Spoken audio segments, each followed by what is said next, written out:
more bad government in Nigeria. Nigeria what? The only media that have been consistent speaking against the bad government and for the purpose for reformers. Nigeria what? Yo!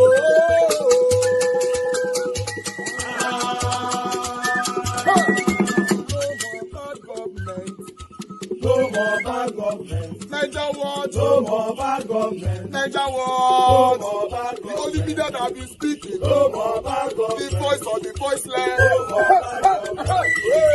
No more bad government.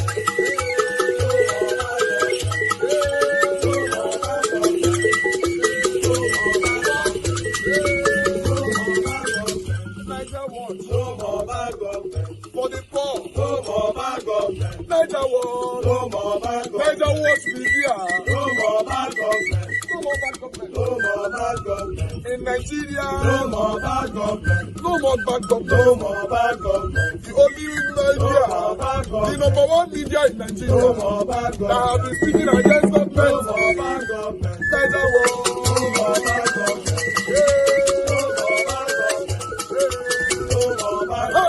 Niger what you? The voice of the voiceless. The voice of the voiceless.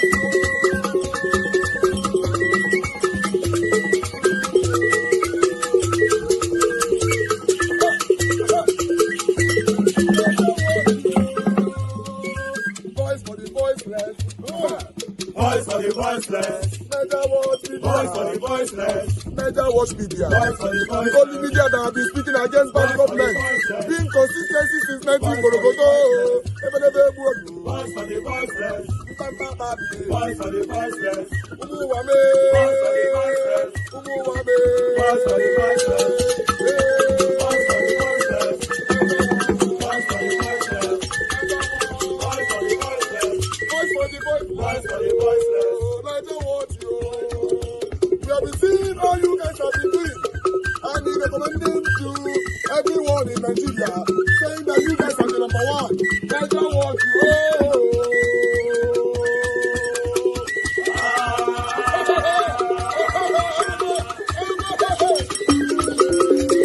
you. Welcome. My name is Magnus Oraka. I'd like to make a special video dedicated to the people from the Southwest. And I'm going to start by asking basic questions. You, a Yoruba man from the Southwest, are you part of Nigeria? Do you really mean well for Nigeria? Do you want to see a Nigeria that is prosperous, that wants to be available for all Nigeria, irrespective of your ethnic affiliation or your geographical location or your religious affiliation? I mean, why are you exactly here in Nigeria? Now, I ask these questions because I want to know, I really do want to know, why is it that we have this discordant view about Nigeria, particularly when it comes to politics? Why is it that we have this discordance when it comes to viewing the realism of Nigerian politics? Now, I know that being affiliated to a particular tribe does not make you buy food cheaper in the market. Being affiliated to a particular religion does not make you buy things cheaper in the market. Now, why is it that we all hold different views about our current president or the man that declared himself as president? Why do we have this discordant view? Do I hate him because he's a Yoruba man? Well, I know myself, that's not true. Do I just disapprove his policies because I want to disapprove him because my own candidate didn't win? I tell you that's not true. So, are you honestly tell me that in the next election, you will still queue in the line for hours to vote for this same man that has brought untold hardship to Nigeria just because he's a Yoruba man? Is that really your conviction? Are you telling me you're going to vote for Tinubu again just because he's a Muslim or because he dragged another Muslim into governance? I mean, why do we prefer these mundane considerations above realistic challenges. Why? Our country is crumbling. Our naira is valueless. Countries that we before now look at their currencies as inferior, their currencies are now superior to ours. This is the only country where criminality has been endorsed. Well, I'm not surprised when we are led by a president that has the ideology of grabbing, snatching, and running away. Of course, criminality will have a field day. So I'm asking, why is it that when I read comments, some comments emanating from the Southwest, it's always vituperated. It's always vitriolic. Why? We are not fighting you as Yoruba nation. We are not fighting you. But we cannot endure suffering just to soil your ethnic chauvinism.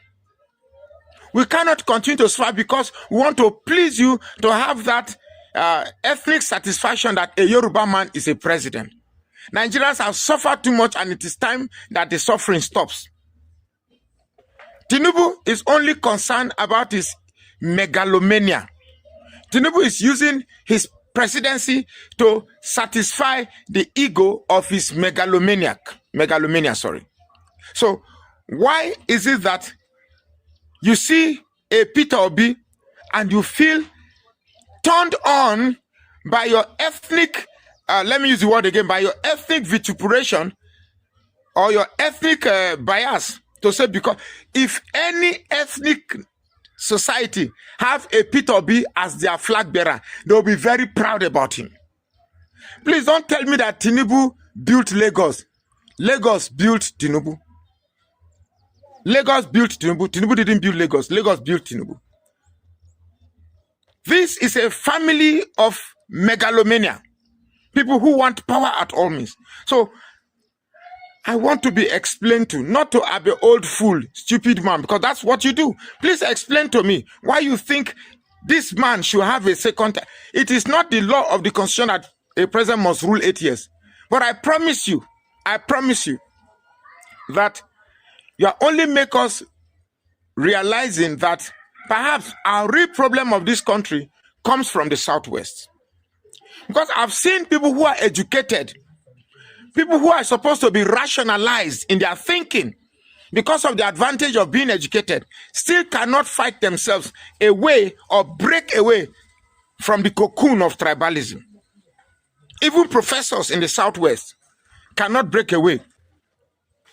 So we cannot mortgage our collective survival interest in this country because we want to satisfy your ethnic chauvinism.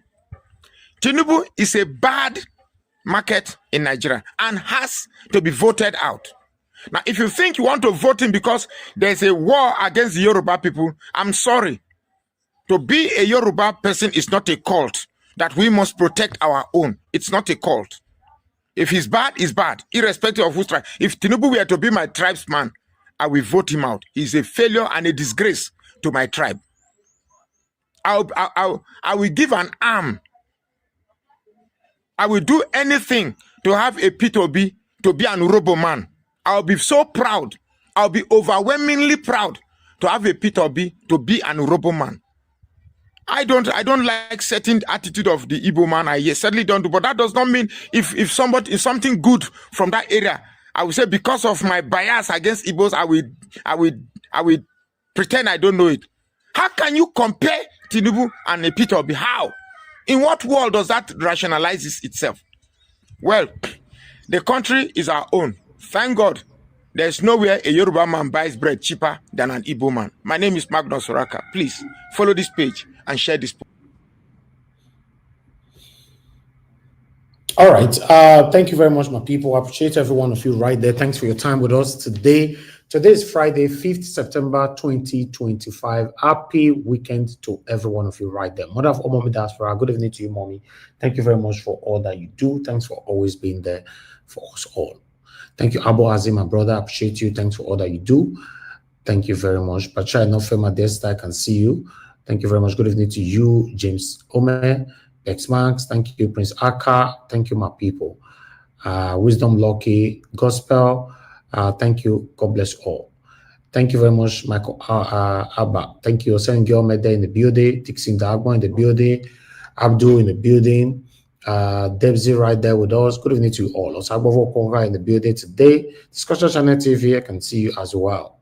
Timmy DB right there with us. Good evening to you all, my wonderful people. Chukwa Maka, I can see you right there. Good evening to you. Arrays TV, I can see you as well. Good evening to you, Madam Peggy Modi. Good evening to you, ma'am. I appreciate every one of you. Just as they call you your name, they mention, as they mention your name, just they press on the like button. Then we have Kiss Noguera here right there with us. Thank you very much. God bless you all. Then Emmanuel Shooks right there with us. Ima with us. Good evening, good evening, good evening, good evening. By wonderful people. We have Mr. Johnson Emmanuel in the building. Thank you very much, sir. Good evening to you, Madam Amen Bright. Good evening to you, man. Good evening to you. And many others are going to be joining us again later on. According to Magnus Oraka, calling out the Yoruba people and some of the Yoruba people who are into these deep tribalistic tendencies and all that, fine, we understand that. But the next video, because the main topic today is Kenneth Okonkwo. Kenneth Okonkwo is not a Yoruba man. Yes. Yesterday, we discussed as well some of the satanic Igbo elites, who are fighting Peter Obi throughout 2022, 2023, 2024, 2025, and probably till 2027. They are still fighting Peter Obi till tomorrow. They are not Yoruba people. You are going to be listening to Kenneth Okonkwo right now, and hear how he was stylishly belittling Peter Obi, and selling Atiku. He's not a Yoruba man. To be honest, I just believe that the problem of the country is not about a Yoruba, Igbo, Hausa, Edo, or whatever. Now, who bad? Now, bad. Let's listen to these guys. Press on the like, help us to share. Press on the dollar sign if you can. Encourage what we do here. God bless you all. Joined by Mr. Kenneth Okonkwo, who's a lawyer, columnist, and public affairs analyst. I was going to add the fact that you're a politician. Yes, I am. You are a politician. You are with the ADC, aren't you? Absolutely. So you haven't left the ADC? No. You're still very... You just started.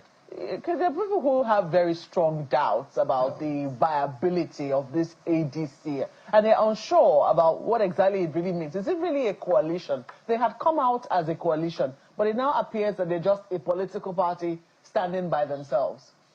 Oh, well, let me start by wishing our Muslim brothers and sisters happy Eid Maulud, and may the birth of Prophet Muhammad, peace be unto him, bring us the birth of a better Nigeria. Thank you, viewers, for joining us. Now, you see, what happened with ADC is a novel thing. It has not happened before in Nigeria. So I understand why people mistake a whole lot of things. This is the first time in Nigeria the national executive of a political party, resigned and allowed a new executive party to take over on their own. So a coalition simply means alliance, to work together for a purpose, chose the party to use as their party henceforth. So it's not a merger. So the coalition is now dissolved into a political party. So it is not now like a coalition that parties, as in political parties, are going to work together. No. They have now dissolved into a political party. So it's now one party. I understand that, but right. I mean, and we've seen, because people have been asking questions. As a result of that, we saw the resignation of some prominent members of the PDP, for instance. Alhaji Atiku Abubakar, who resigned his membership of the PDP. We saw David Mark, Senator David Mark, resigning his membership of the PDP. He's the chairman of this coalition of the ADC. We've seen a number of resignations, but we've seen other people, stay in their political parties, but say, I support the coalition. But there are questions as to if you're supporting this coalition, it would seem that you cannot be here and here. Yeah. Well, basically, there is, strictly speaking, there is no more any party like PDP or LP. They are just existing in papers. Because whoever is in PDP is either supporting APC or ADC. That's what it is. If the leaders of PDP had come out openly to say they are supporting the presidential candidate of another political party, that's the end of a party. 2 years before the time of the election. So strictly speaking, there is no party except on paper. And parties are meant to be on the people, of the people. Oh, you say there is no PDP and there's no Labour Party? No, where are they? You are there when Enwike, who is supposed to be a leader of PDP, had told you openly that he was going to support the presidential candidate of another political party. So where is it? And he had told you that anything and anybody that goes against whatever he says, he will ignite fire in his state if he's a state governor. And he has told you that whatever he says is law. And in fairness to him, it has been like that. The Southeast, entire Southeast, say they preferred a secretary, Udokoye, for the political party. And if it's not given to them, they are going to leave PDP. Mike said, no, it has to be Samuel Anyang. And today is Samuel Anyang. No, but he did not say, he didn't just say that. This is not in his defense. You are a lawyer. Absolutely. He was standing on the basis of law to say you can't just remove somebody, you have to follow due process. Now, let me state one thing. He maintained that position even before the Supreme Court gave judgment.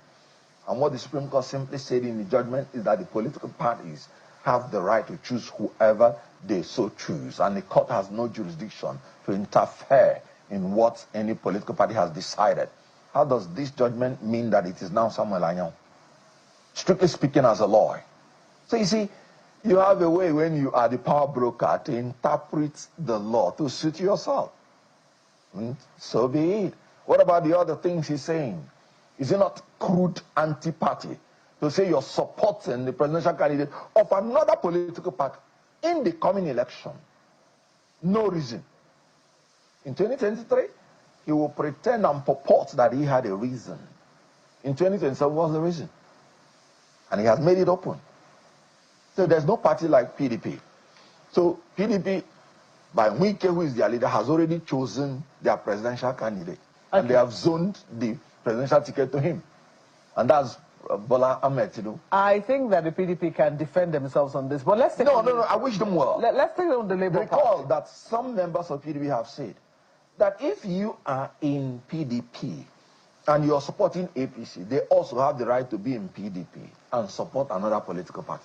They said it. That's why I say there is no party like PDP. And I mean it. And I reserve the right to maintain that stand. Because if PDP officially is sanctioning the people that have taken that stand and said they are not going to discipline them, that means they've condoned them. And condonation means you are an accomplice to it. So PDP as a political party has decided through condonation and being an accomplice to zone their tickets to President Ahmed Tinubu. I wish them well. So the only political party now... That's the implication you read to that particular zone. Absolutely, and I'm giving you empirical facts. As I said, the PDP has a right to defend themselves. I agree with you. We'll wait to see that. So let us take a... So ADC is the only political party that is the opposition party. No. You just dismissed the Labour Party. They're not... Is there a Labour Party now? As far as we know, remember I told you that they're existing on paper. Yes, you have up to 18 political parties. The candidate of the Labour Party, Mr. Peter Obi, has not resigned his membership of the Labour Party. Good. He has said 2023. Yes, he has said he supported, the ADC, but we haven't seen him take the steps that former Vice President Atiku Abubakar has taken in support of the ADC. Do you think that, he's still considering what his chances are, especially when Vice President Atiku Abubakar says, he's going to be contesting this 2027 general elections? Very good. You just said that one cannot be here and here. I heard it from you when we started. So if he said he's supporting the ADC, permit me to say he cannot be here and there. So, he can but I will align. Well, yeah, sure. Is allowed to change his mind? Absolutely. Yeah, so is it, can you, as can you long as totally he has then not rule changed out, his mind? Yes. Yes. Can you then totally rule out, Yes, you know, the Labour Party in the coming elections? I am ruling out the Labour Party and whoever decides to run under Labour Party in the next election. Take my words for it. Why? Because it's not existing. Where are the structures? No board executives, no local government executives, no polling unit executives, Did they really no do state that? executives. Did they have now that there's in no the national executive. And you think you can do wonders? And you alone, you are the only politician, the name is being thrown around. In politics, a tree does not make a forest. And in Nigeria, any one tree that is leading any political party, that forest is dead. Because even if you win, they will take it away from you. Let's go to Lagos now. I understand my colleague Ayo has questions for you. Ayo. Thank you, Mokwe. Well, still on that issue that you just spoke to, Mr. Okonkwo, you don't think that the obedient movement might take issues, you know, with the issue, with what you have said now, that the candidate, Mr. Peter Obi, is the sole tree that making the forest of the Labour Party? Is that what you're saying? Can you hear me now? Yes, I can hear you. All right. Well, you said just now that it seems to you that Mr. Obi is the only tree that is making the forest of the Labour Party. On the one hand, there are those who would wonder whether or not the Labour Party would agree with you. On the other hand, whether or not you think the obedient movement might be on your side on that issue you just raised. Well, first of all, you misquoted me a little bit, and thank God I've not left your studio. I said there is nothing like Labour Party existing anywhere except on paper. And I said no one person, no one politician can be a tree that can make a forest in democracy. Because democracy is about numbers. Democracy is about the majority. And I said any one politician that decides to be alone, to be in a political party, is as dead as that politician. And I said if any one politician decides to go the way of Labour Party in 2027, and he's the only one there, he will not make any impact at all. That's what I say. So anybody has the right to agree or disagree. But I'm telling you that in Nigeria, even if that politician wins and he's the only one in that political party, they will take it away from him and nothing will happen. Well, the issue, one of the issues to raise with you then would now be to ask you, do you think Mr. Obi will remain in the Labour Party in the upcoming presidential election because he has said that he would contest, or you think he should leave? Well, that question is hypothetical, and I am not a prophet to know what is going on in Peter Obi's mind. So when you see Peter Obi, kindly ask him that. As for me, I don't know. I don't speak for him. It's because of what you said. For now, he has not decided on any political platform he wants to run. And Ayo, if you have the spirit of clairvoyance, you can help me on that. Well, the reason I asked that question actually is because of what you said. That on the one hand, the Labour Party doesn't really have strong enough structures to bear any candidate. As far as you're concerned, the Labour Party does not exist. So that raises the question. Okay. They don't have any structure at all. That's the basis of the question. Yeah, that's the basis of the question, Mr. Okonkwo. Do you think, I mean, given that he performed very, very well on the platform of that party without those structures, and I think Marco was trying to reference that, without those structures, he did very, very well in the last elections. So that's why I'm asking whether or not you think he should consolidate on the success he had in the last election with that particular Labour Party, or you think there is a chance that maybe he could jump ship? Well, like I said, first and foremost, in 2023, we had our structure in Labour Party. We had the national executive, we had the state executives, we have the ward executives. Such structures do not exist anymore. And as you can know, as I'm talking to you today, even the national leadership of Labour Party is an issue. The INEC cannot even categorically tell you who they are. neither can anybody. So that's what I'm saying. That for now, they don't have any structures at all. And then you're asking me, do I think? And your question is hypothetical. So I'm not a prophet like I told you. You said, do I think that Peter Obi will run under Labour Party or not? And he has told you he supports ADC. And he has not told you any party he would want to run on. So That's I wouldn't know the answer to that question. That's interesting. Until he makes his decision and makes it clearer. If you recall, one reason I say I wouldn't speak for him is that I said I will not speak for a person that I do not understand his stand on important national issues. Now, I do not understand his stand on anything about 2027. So it's still a mystery that he would have to break. And Interesting, he's the only one that can do that. Interesting that you are a member of the ADC and you know that both the ADC and the PDP are courting Mr. Peter Obi. Why do you think he has a better chance? This is just you thinking now, permutating based on your experience in politics. Yes. Well, first and foremost, ADC is cutting every Nigerian without any special preference to anybody. The state of the nation. What is affecting us in our country? You know, and I know say normally, if we have to talk about Kenneth Okonkwo, for me, I think Kenneth Okonkwo is not really against Peter Obi. I think Kenneth Okonkwo just want to build his own name. Although, before you get me wrong, it is wrong to drag somebody down to build your own name. But that's what Kenneth Okonkwo is currently doing, in case you don't know.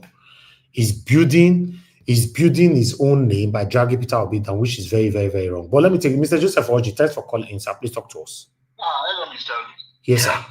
Thank you very much for all you do. Yes, sir. Thank you for all that you do. I greet everyone. Mr. Obi, just a quick one on Kenneth Okonkwo. In some aspect of his presentation, when he was answering questions, I kind of agree with him. I agree with him in the terms of this idea of what's it called, going to a party, joining a party, and then if you want to pick up the ticket, you just have to submit yourself for primary race. He has to, Mr. Peter, he has to do that because there are other contenders. It's all right if a party you come to a party. What happened in the Labour Party? This is exactly what led to the crisis. You see, if you don't go through primaries, all these shenanigans will definitely creep up. Because Nigerian politicians, if not only here in London, not in Nigeria alone, even here in UK, primaries, there is money. You find even philanthropists who have interest in the party, they donate money, even the money. Here in UK, the Labour Union, they donate money to the party, to run the party, to also for primaries. And candidates do come up with money, or those that he knows, friends that he knows who are millionaires. This is exactly what is going on all over the world, even in the US. Before you pick up a ticket, you have to, there's no free lunch. It's either Mr. Peter will buy the bullets. If he knows he wants this ADC, say because of the calibers, the kind of party he is, to back him up. Well, I think he needs to do something because to me, if he can dip hands in his pocket and spend money, most of the delegates, they will really be loyal to him. They will go because they know he's a good material. But Nigeria, it's not only Nigeria, everywhere. There's no free lunch. He has to do it. It's just unfortunate. That's the situation we find ourselves. He has to do it. It's either he decides to do it because the way I'm seeing it, INEC will not register obedient party. He will not register and so on. That's the only way out. Unless he wants to pack you up and probably come back here in the UK and carry on what else his private life. That's the only way. All right. That's all I just want to say. Thank you, sir. Thank you very much, sir. I understand what Mr. Joseph Orji is saying. We'll elaborate on that shortly. Let me quickly speak to Mother Deborah. Mother Deborah, your line don't cut, Mother Deborah. Okay, let me just quickly call you back, or you can call back while I'm doing this. Okay. Okay, Mother Deborah, thank you very much, ma'am. Good evening to you. Yeah, good evening, Mr. Elvis. Yes, ma'am. Talk to us. Good evening to everyone. Are you there? Yes, I am. Can you hear me? Yeah, now I can hear you. Go ahead. Yeah, let me first of all start by disagreeing with the first caller, the man that was saying Peter Obi should subject himself to primaries. I mean, he's trying to compare the UK and America. The kind of primaries they run in Nigeria. If it is a real primary where they actually what is it called? The people who are going to vote are allowed to vote their conscience and they do it rightly. I don't think Peter Obi will have a problem with that. But whatever that man is trying to say, he knows that the primary very well. That the primaries are not done, the primaries they do in Nigeria are not done the right way. So if he knows that, why is he trying to say, okay, he agree with what Kenneth Okonkwo is saying? We all know that primaries are not done rightly. So Peter Obi knows if the primaries are done the right way, I don't think Peter Obi will have an issue going through primaries. But you obviously know that they are not done the right way, which everybody in Nigeria knows that primaries in Nigeria, primary elections in Nigeria are not done correctly. So what are we talking about? Anyway, what I want to say now regarding what's her name, Abike, what's her the lady that made that sarcastic statement against the Igbo. Abike Dabiri. Kenneth Okonkwo. Kenneth Okonkwo na Igbo man last time I checked. Exactly. I have not seen him. The way he's coming out to attack Peter Obi, to sell himself, to try and promote his political ambition. They just insulted his own race. And I never see him go channel TV to speak on that. It's just a shame. These people, they don't get shame. Kenneth Okonkwo will sit down and be running his mouth. Now they have insulted his entire tribe. He has not come out to defend his tribe, all because of their selfish interest. I'm yet to see any Igbo political leader or one of them that has come out to say no, we will not be insulted in this manner. You see, this is the more these people will continue to disrespect them because all they care about is their own selfish interest. They don't insult an entire tribe. You see, the lady said she never even delete the tweet because she knows there's not going to be any consequences. The people where she insults that they will not come out and say anything because they are protecting their business and their personal interest. I never see people put money for front past everything, you know. And you see that video that you played, the one that lady was saying, what she's saying is true. That where are the Igbo leaders? The Ohanes, they will come out, say, make Igbo man, no come contest. Now they don't insult the Igbo race now. They are mute. They don't feel come out now, come defend the Igbo race. But they are able to come out to say an Igbo man should not contest in 2023 and 2027. You can see that it's all about money and personal interest for them. It's all about money and personal interest. It's so sad, you know. That's why anybody can wake up and insult and say derogatory messages or things about them and don't care. It's just a shame. If now not done as nice, she insults like that. By now, she don't come out to apologize.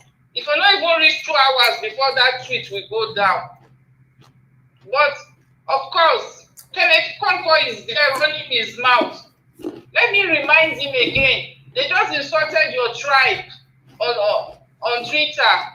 You are yet to come out and talk because you cannot even defend the integrity of your own tribe.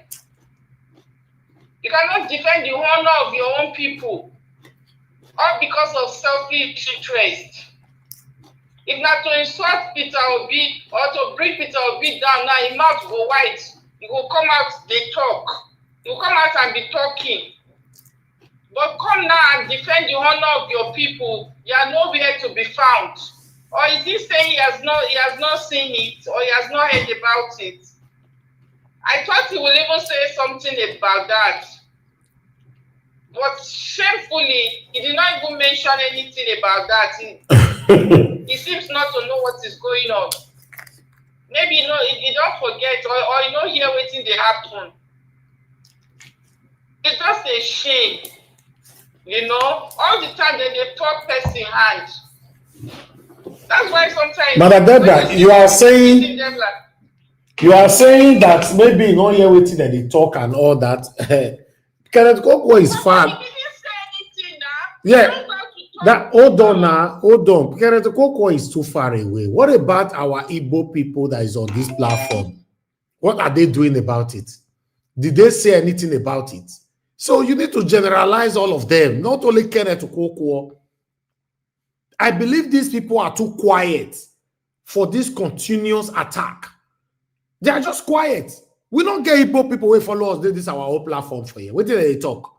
They go beat them where they're quiet. But why do you think they are like that? Me, I don't know if we can blame Kenneth Okonkwo, we should blame all of them because they are too quiet. I don't know why they are quiet. And when you are quiet, listen, one thing people don't understand. When your child carry remote control through onto your TV, and maybe if Papa want discipline, you say, no, he's just a child, leave him. The begin go look your face, he go look your Papa face, go smile. Next time, na knife, I go carry for kitchen. Where you fall asleep for living room, you go come knock for your head. That is what is happening right now. All of them are quiet. And so we should be doing the talk for them. They are quiet, Madam Deborah. They are quiet because money is not involved.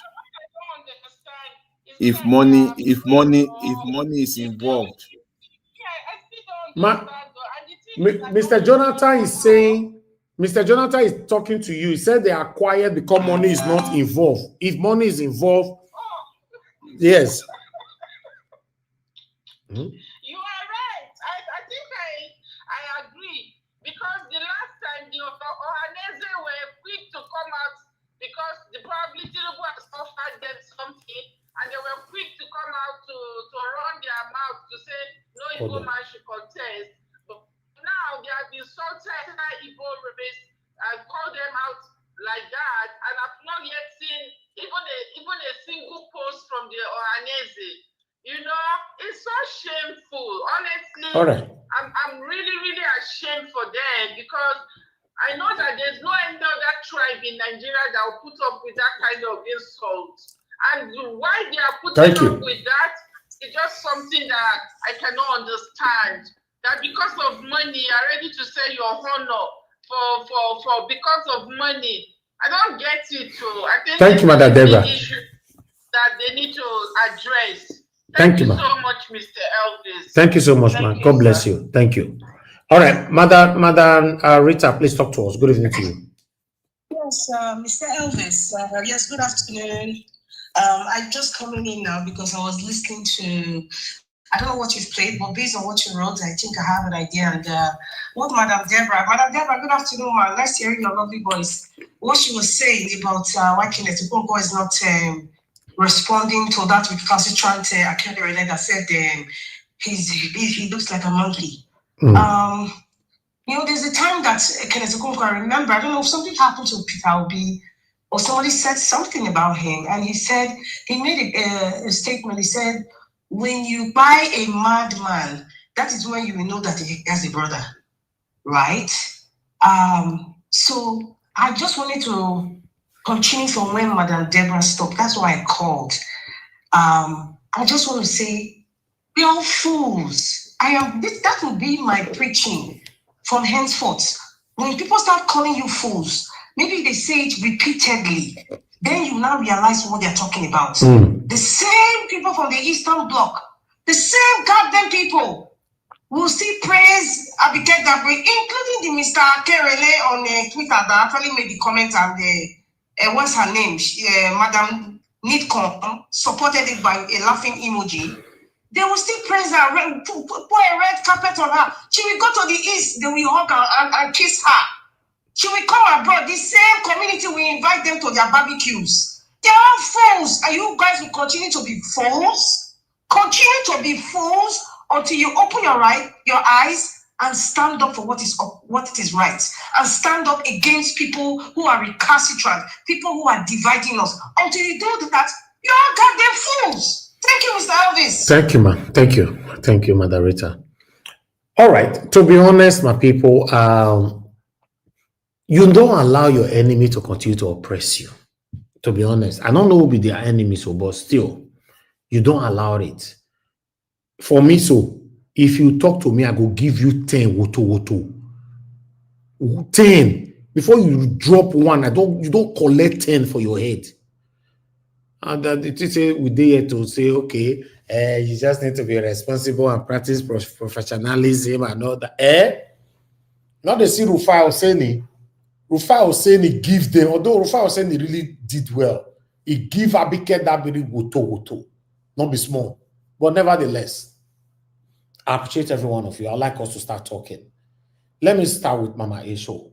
Mama Esho, thank you very much for joining us this evening. Good evening to you. Please talk to us. Mama Esho, you are not there. Mr. Jonathan, please talk to us, sir. Good evening to you.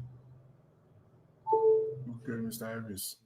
Good evening. Thank you, sir. Good evening to you. Thank you, sir. I greet you. God bless you greatly. And I greet Mama Icho too. You're welcome, and God bless you abundantly. Mommy Diaspora, good evening to you, ma. God bless you greatly, and all the commenters and all the callers. I greet every one of you. You are welcome. God bless you all abundantly. The first thing I want to address today, and one of the things that even prompted me to, because I didn't start with the broadcast, I just went back and I saw Oraka. I said, it is high time to respond to Mr. Magnus Oraka.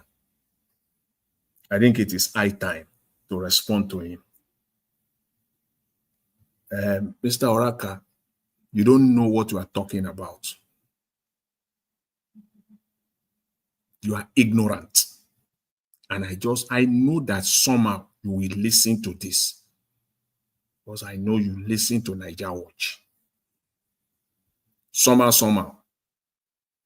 You are ignorant when it comes to the Southwest, the Yoruba people. You are an absolute ignoramus. Enough is enough. Stop it. If you don't have to talk about every subject matter. If you don't know, keep your damn mouth shut. For full disclosure and for transparency, I'm a Yoruba man. I'm from Ogun State. Abeokuta local government, to be precise. That's where I am from. Okay? And when you talk about the Southwest and the Yoruba people, you put all of them in one box with your intellectual capacity, as I know it. I am just stunned to the fact that you could not be able to separate it when you are talking. And you have been the reason why I'm handling this today, and if this is what I'm going to use the entire minute that I have here, that is what I'm going to do. Because I believe you are an intellectual. And for you to now find it difficult to be able to separate it when you are talking about the Southwestern people, those that you are talking about, to put them in one side, and then the other people on the other side. But you have not done that. So that's you kept on. Every time I listen to you on that subject matter, my surprise level is just getting higher and higher. Take it to another level. I'm stunned. How could you consistently, Yoruba people, Southwest people? That's why I say you are ignorant. If you don't know the subject matter, if you don't know the Yoruba people, keep your damn mouth shut on this subject matter. Okay? You want us to go on the history of Nigeria, tribe by tribe, ethnicity by ethnicity, and if we want to come to the contemporary system that we have in Nigeria, region by region, state by state, is that what you want us to do? To show you that you are an ignorant on this subject matter? Are you, if for anything, you just cannot be putting the entire tribe in one box. I have spared you for so long, and each time you talked about it, you kept on doing the same thing, and you take it to a higher level each and every time. Stop! You are wrong. Are you telling me now?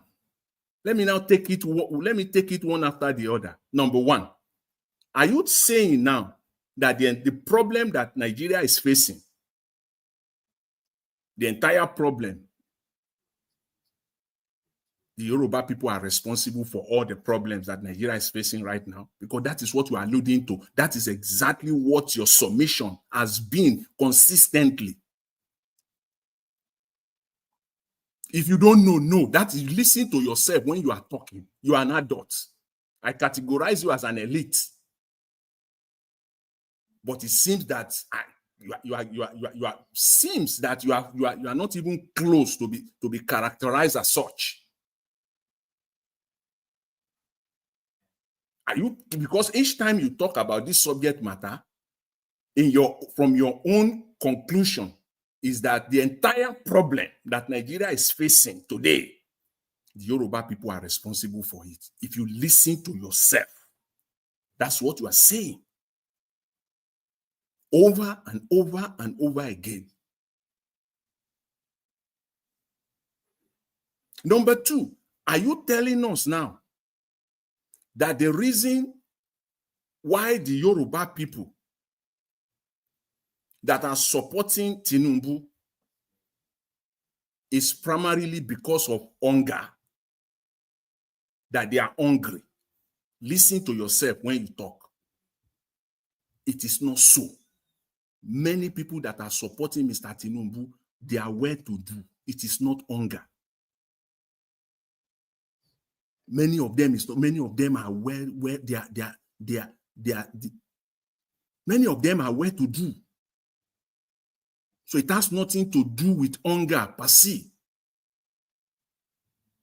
The people that are supporting him from the southwest, the Yoruba people, because of hunger, it is the same hunger that cut across the length and breadth of Nigeria. It is not only the southwestern people. It is not only the Yoruba people.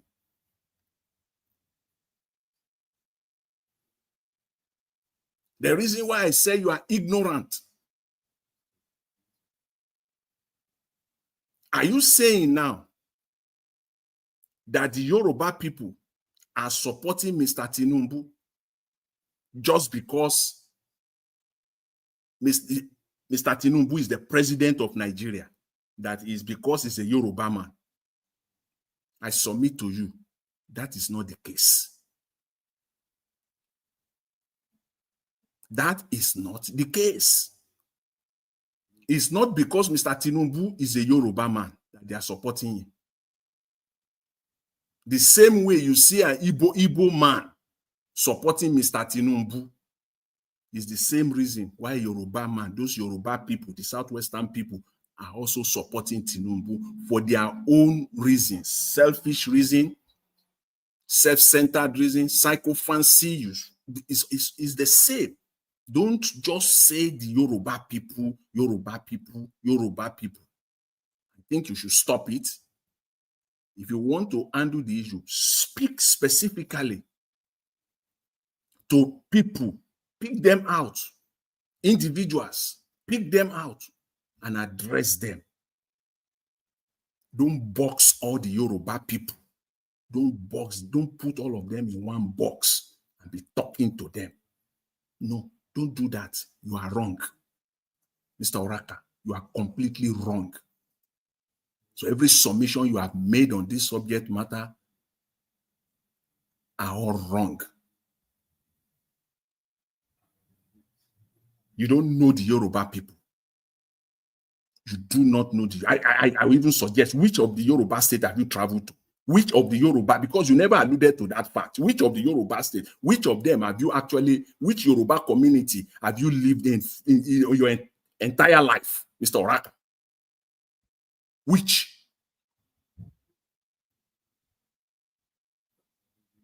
Which one? Just sat down there, using the platform that you have, using it to want to bring down the race on reasons that are not even factual, baseless. So I think you should stop it. I think this is the time for you to stop it. You don't have to speak on every subject matter. This one, you don't know. And I call you for a debate on Naija Watch. Come. You do not know, and let's talk. Come. My name is Kingsley Jonathan. I put my picture here. Come, let us talk. Because when you are doing your video, you put your picture there. I'll put my camera on. Let me and you talk on this subject matter. Come, I invite you. I dare you to come.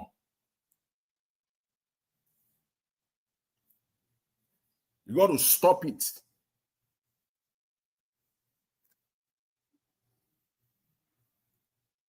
If you don't know, you don't know. Period. Go and do more readings. Go and read. Don't even go too far. Use the Second Republic from 1979. Just use that one alone. The Second Republic, 79 to 83. The roles that other tribes in Nigeria played, aside from the Yorubas, 79 to 83. Who are those people that participated there? The actors. Use the Third Republic, 89 to 1992. Who are the Nigerians? Which tribes of Nigeria? Who are the major actors there? So it is the Yoruba people, right? The current dispensation, the Fourth Republic. Who are the politicians? Who are the major actors? The Yoruba people, right, Mr. Oraka? If that is what you are alluding to, you are clueless and you are ignorant. Because I want to match you minute for minute, because you spend almost 15 minutes on your video. So I want to address you fully. And in fact, if I sum it up together, you spend more than 2 hours on all your videos on this subject matter. If we cut it out, more than 2 hours. So I'm even short-changed. I don't have enough time to respond to you. So please stop it. It is Mr. Tinubu that is the president of Nigeria today. Yoruba people are supporting him. Yes, there are Yoruba people that are supporting him for their own reasons. It's not all the Yoruba people. What are you even talking about? For the first time in the history of Nigeria, Yoruba people voted for a man from Igbo extraction. Overwhelmingly. Tell me, Mr. Oraka, which Yoruba man have won an election from your own part of Nigeria? Which Yoruba man ever, Second Republic, Third Republic, this current dispensation, which Yoruba man have you voted for?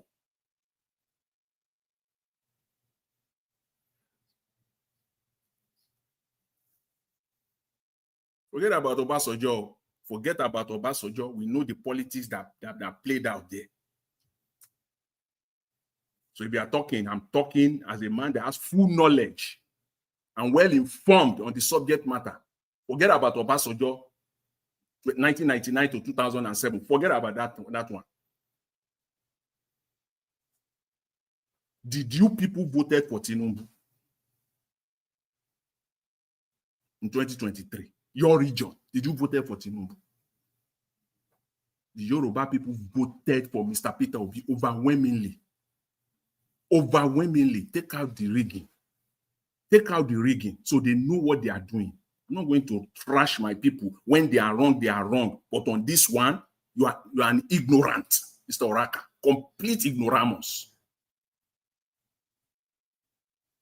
Till today, the Yoruba people are still backing, supporting Mr. Peter Obi, not for the rigging that we all are calling for a total and complete reform. And then, before we say Jack, we will now be boxing them all together and be talking rubbish about them.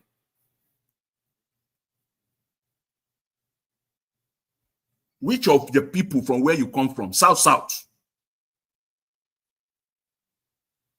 In fact, let me leave that because I quickly want to touch on this subject matter of, let me just put you one side. I quickly want to talk on this Abike Dabiri thing again. See, it's unfortunate. 2027. If the Igbo people, I'm just waiting. God will give us life. If God tarries and we are all alive by 2027. I'm waiting. I'm waiting to see whether the Igbo people, Mr. Tinubu will get 1,000 and 1,000 votes from the Southeast. If he does, in 2027, yes, the Igbo people will not be only tagged as monkeys. They will be gorillas and chimpanzees combined. Because you must. Can I interject you, sir? Yeah. Yes, please go ahead. Well, thank you very much. I do appreciate you. But on what you're saying now, we know how the election plays out, right? Now, if on a clean slate, Tinubu will not get close to 1,000 votes in the Southeast. Mm-hmm. But if the election is rigged, they can do anything. Mm-hmm. In the last election, we're only surprised that Peter Obi did not get 100% because he swept everywhere. Yeah. So I will say that the same thing that you just talked about Yoruba people, the same will also apply to the Southeastern, because they know, and that's why they went for Peter Gregory Obi. If that makes sense. Mm-hmm. Yeah, I'm just doing. Let him speak. You only have 1 minute left. Okay. Thank you. I agree with you. I'm just being generous. Even saying 1,000 votes. It will be very, very. I don't know if I say 1 vote that I'm not expecting him to get 1 vote, but naturally, at least you will still have 1 or 2 people or few people, 100 people that will vote for him. But by the time it's extending to 1,000, then you know that something is wrong somewhere. If you can't do anything now, if the Igbo people cannot do anything now, they cannot talk now, but at least you have that election to speak. You can use that election to speak, both at home and abroad. If not, as I said, it will not only be monkeys, it will be chimpanzee and gorilla, all combined together, different species of this animal. Yeah, that's what it will be. But I will leave it till that time. God keeps all of us alive. Mr. Elvis, I will leave it there for now. Thank you. I appreciate it. All right, Mr. Jonathan, thanks for your submission, and thanks for tackling Oraka. Yes, I will agree with you that almost all his videos, 90% of all his videos, be attacking the Yorubas continuously. I understand he's angry how Tinubu is governing the country, but at the end of the day, I don't like the fact where people will be generalizing over their plight. I don't like it. He's always doing that. He's always doing that. And I think you were patient enough to respond this time because I've projected more of these videos here. There was a day he was talking, attacking the Yorubas as well. His wife told him on air that no, some. He was saying all the Yorubas. Then the wife now corrected him on that particular video that no, he should use the word some. So that means he's used to using those words. So I just hope he learned from this. and you shouldn't generalize just because Tinubu is destroying the country. I appreciate you all, my people. 5 seconds, sir. 5 seconds, quickly. Somebody is waiting. Yeah. Well, I think to what Mr. Jonathan said now, maybe he can come, if he can come over here, and then maybe it can be what we can just have discussion, and maybe we can go. To be honest, I don't think I need to bring him here for that, because it will be a conflict discussion. No, I'm the one. I'm the one inviting him. We are the one inviting him. I'm not you. Mr. Jonathan inviting him. I'm also inviting him. So Okay. it's not you now. In my evil calling to this show is listening. So let's see. Thank you, my brother. Mama Esho, it's good to have you on the show. Good evening to you, my top boss. All right, good evening, beloved. My wonderful mother, for who carry me and my children. Greetings to you, ma. To all my panelists, greetings to you. To all the listeners and all the commenters and those who will listen later, lovely greetings to everyone. I want to start by saying thank you to everyone for not giving up on the country, for not giving up on my children, for joining voices and effort together to enthrone my children on their rightful throne, from councillor to presidency. It belongs to my children. Having said that, my mommy that is carrying me and my children on my back, I think I will need to be talking to you once in a while, because sometimes it is overwhelming and I need somebody to talk to. So I need your permission to get your number, your WhatsApp number from Elvis, because once in a while, I need to debrief with somebody. And I hope you make yourself available to me, mommy, to talk to you. Because the weight sometimes is heavy, very heavy. But I'm not giving up, because I am Mama H.O., the mother hen. The mother hen never give up when the hawk comes to take her chicks. She fight with every strength she have to rescue that chick. So to all my children, I'm not giving up on you people. One thing that is certain is that it is time for you to take your rightful throne. The Bible makes me to understand, when the wicked rule, the people suffer. The wicked has been ruling us or leading us. Ruling, they are not leaders. They have been ruling us and we'll be suffering. And the same Bible makes me to understand, when the righteous rule, the people rejoice. And I know you, my children, you are righteous, because the blood that was shed on the cross of Calvary has made it ground for you to be righteous. And as your mother, I stand before him in the gap for you people, for the blood to always speak for you people. I plead your cause, because whatever you are doing today, there are some people who point finger at and say you are not righteous. I present it before the throne of grace, asking for mercy, knowing fully whether these wicked people, all these hawks, they are the one that makes you create an enabling environment for you. And without enabling without an environment that enable you to use your God-given talent, smartness, and intelligence, there is no way you will change most of these things. I'm not supporting you to do it. But I know a lot of you are doing it just for survival.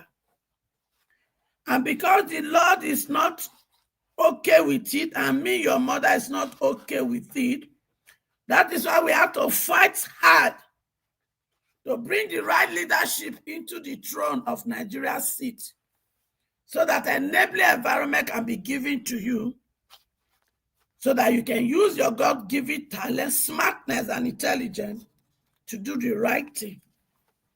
Having said that, T-Pain, Tinubu, you said in one of your visit, your useless visit to Brazil, that you does not have an ambassador because you refuse to put ambassador there. You don't want to pay, but you can loot. You went there in your useless speech of lie of all the useless achievement you claim you have achieved. You said you have been able to make this amount of revenue in 4 months. And you said Donald Trump can do it. Donald Trump has started doing it. So to all of you, that your visa have been cancelled, the one that they have issued visa to you, they cancel it. But plus business people, plus students, plus all of you, that they are canceling your visa. They told you that a new information came up. That is why they cancel your visa. The new information that came up is that your president said Donald Trump go do what he like. So Donald Trump they do it. Then secondly, your president, Chief Tinubu, is the head of the terrorist organization. Yes. Why did I say so? The court in Canada declared PDP and APC as terrorist organization. Chief Tinubu have not been able to prove they're wrong. And Chief Tinubu, your president, is the head of APC. So that makes him the head of the terrorist organization.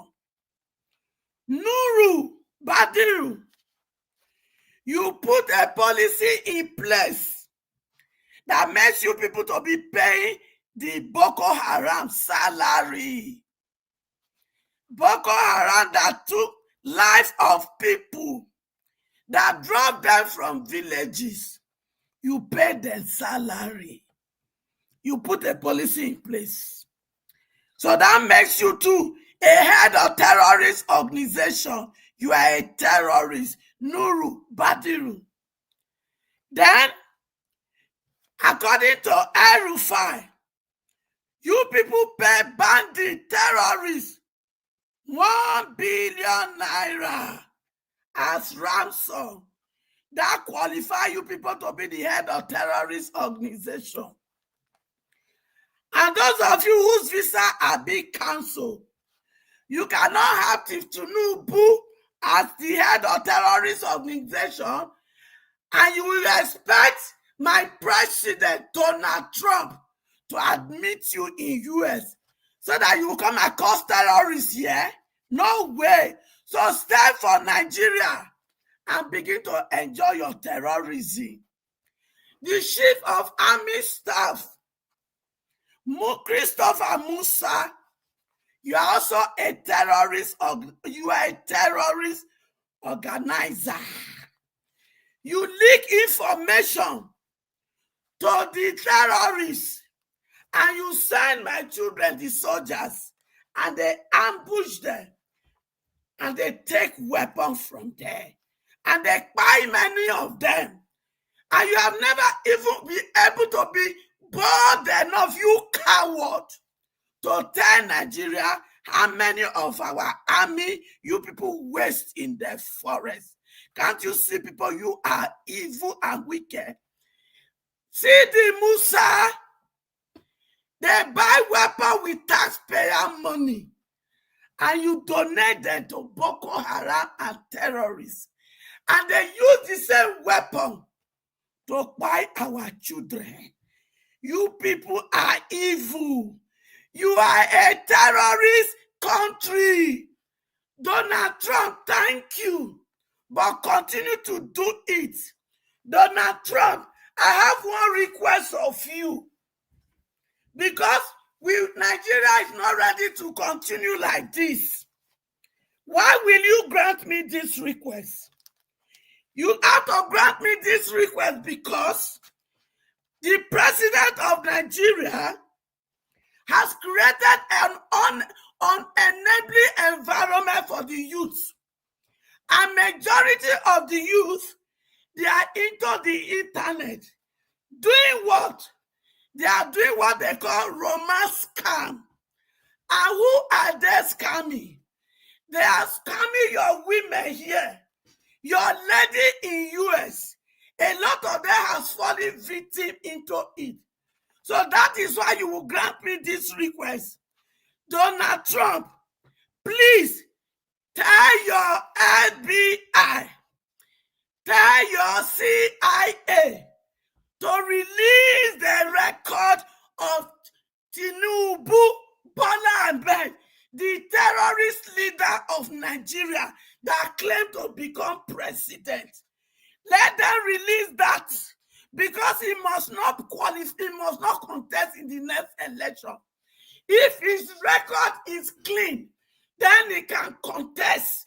But if his record is not clean, and you know that such a person cannot become a president in United States of America, then you need to tell the judiciary of America to release that record, because there was an investigational journalist that has been fighting tooth and nail to make sure that record are released. But if Tinubu, he stole our taxpayer money and he used it to give to some of your lawyers here, some of your attorney. They collect millions and millions of taxpayers' money. Some of the money are borrowed from IMF and World Bank. They use it to pay your lawyers. And they now went to the court to make sure those records are not released. Donald Trump, if you want my children, the youth of Nigeria, to stop doing scam, to stop being fraudster, please release it. Let them release the Tinubu record. Tinubu Ahmed Bola Tinubu, the current president of Nigeria, we demand the release of his record in America. Also, all his children that are here, their property, every of their record, we want it to be released. Why should their record be released, Donald Trump? We want their record to be released because every property they bought, everything that belongs to them, they are the money that was stolen by their father and their mother, and they looted it and brought it here to US. And because of that, they use it to buy property in their name. They are not doing legitimate work. They are thieves. They are scammers. They are fraud. And they are all terrorists. Thank you, and God bless us. Okay, Mama Isho, thanks for your submission. I appreciate you. Thank you very much. Okay, I'd like us to move on. Thank you very much, Madasuberi. Thanks for the super chat and thanks for the message as well. According to your message, I put it on the screen again. Say Kenneth Okonkwo is very correct to reasonable extent. He was there when Peter Obi won 2023 election, but Peter Obi could not secure the victory. Yes, I agree with this as well, you know. But according to what Kenneth also said today, that some of us are not talking about, which I also agree with him. He said, if anybody run alone against Tinubu, the person cannot rule. And I've said that so many times on this platform. I have said that so many times, not once, not twice, not so many times, you know, by myself, that if Peter Obi run alone, obviously he will win again, but he cannot rule, or rather, they will not allow him to rule. because nobody will fight for him. Obviously, you and I know Peter Obi cannot fight for himself. I understand many of us are bitter about Kenneth Okonkwo right now and all that, but sometimes when the people you hate are also saying the truth, we need to embrace it. Sometimes just forget the messenger and take the message. If Peter Obi run alone, he will win, but they will not allow him to rule. You understand? They go Colobian. You don't know what Colobi mean? Go find one kind dictionary me look for it. They go Colobian. So you not go fit. And I agree with Kenneth on that. He said anybody who run alone without, in case, let me add this to his statement, in case there's no lions or tigers behind him, if you win, you cannot remove Tinubu. They will not allow you to rule. And I support him 100% on that statement. Because you know, say some satanic people, they listen now, they can change your words. I'm only saying on that. But who are the lions and tigers? Atiku, I believe you are referring to the likes of Atiku. Atiku no be lion and tiger. Waiting he do for 2023. No. Atiku that you are talking about was alone. Peter Obi was alone. And many of the people that supported Tinubu, that brought Tinubu to power, they are not with him today. So remember, many of them are right there in ADC right now. Many of the people that were in Buhari's camp, they are right there in ADC right now. So they know how day till they break or how night till they come. So anyhow they want to do, I not concern me. Maybe they take them. Yeah, now that one I concern me. But between you and I, Mr. Jonathan, if we want to be honest to ourselves, if Peter Obi run alone, he go win. We are not arguing that. So if they do what they do for 2023, do you see Peter Obi that Peter Obi can fight for it? I feel ask question. Yes. Okay. Is Mahmoud, the INEC chairman, is now in ADC, and those judges who said they cannot go to market and look for evidence, are they now in ADC? Because these are the people we know that turned the victory of Nigeria. No. Your question is not aligning, sir. You know, Mahmoud Yakubu, Peter Obi don't have the guts to question him. And everybody that was on Labour Party don't have the guts to question him. The people in ADC right now, if you and I need to be honest to ourselves, they have the guts, the temerity, the anything you want to call it, to question these people. They know how they take day. So let them face each others. Let's be honest to ourselves. If Peter Obi run alone, if Peter Obi cannot do anything. Now court, Peter Obi is a peaceful person. Now court he go. And the court, they go beat and there where.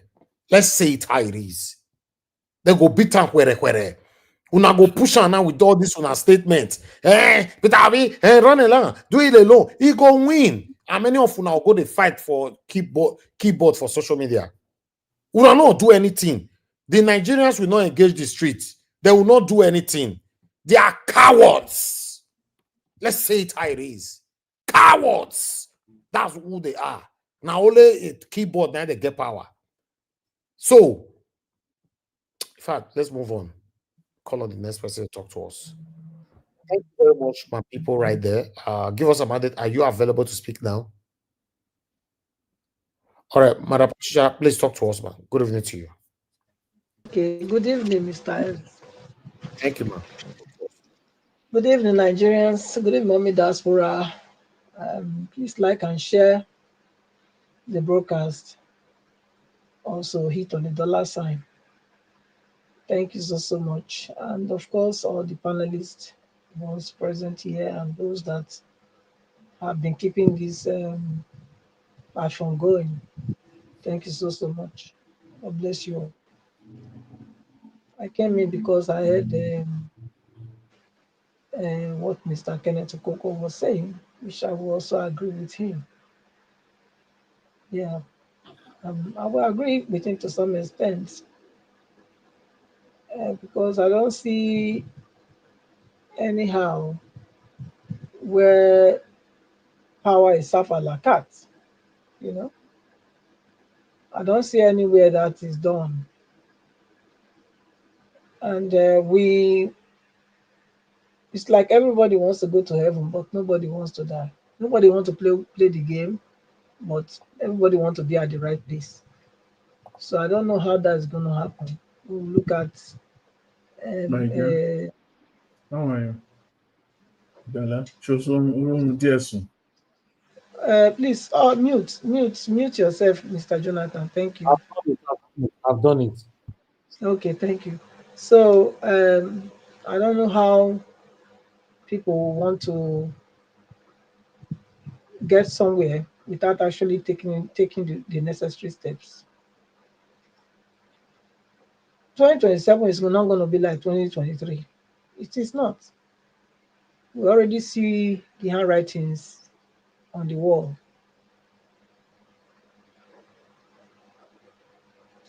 If you are not going to subject yourself to primaries, so how do you expect to become? I don't know, because this is where I have problem. That's why I cannot flow, with the crowd. I'm an individual. I have my own way of reasoning Madam things. Patricia, let me interject a little bit there. That Mhm. if it is a fair and free, I will say yes. But it's not going to be fair and free. And their goal plan. Wait, let me finish. The goal plan, if he do primary, and he did not win, he cannot contest anywhere again.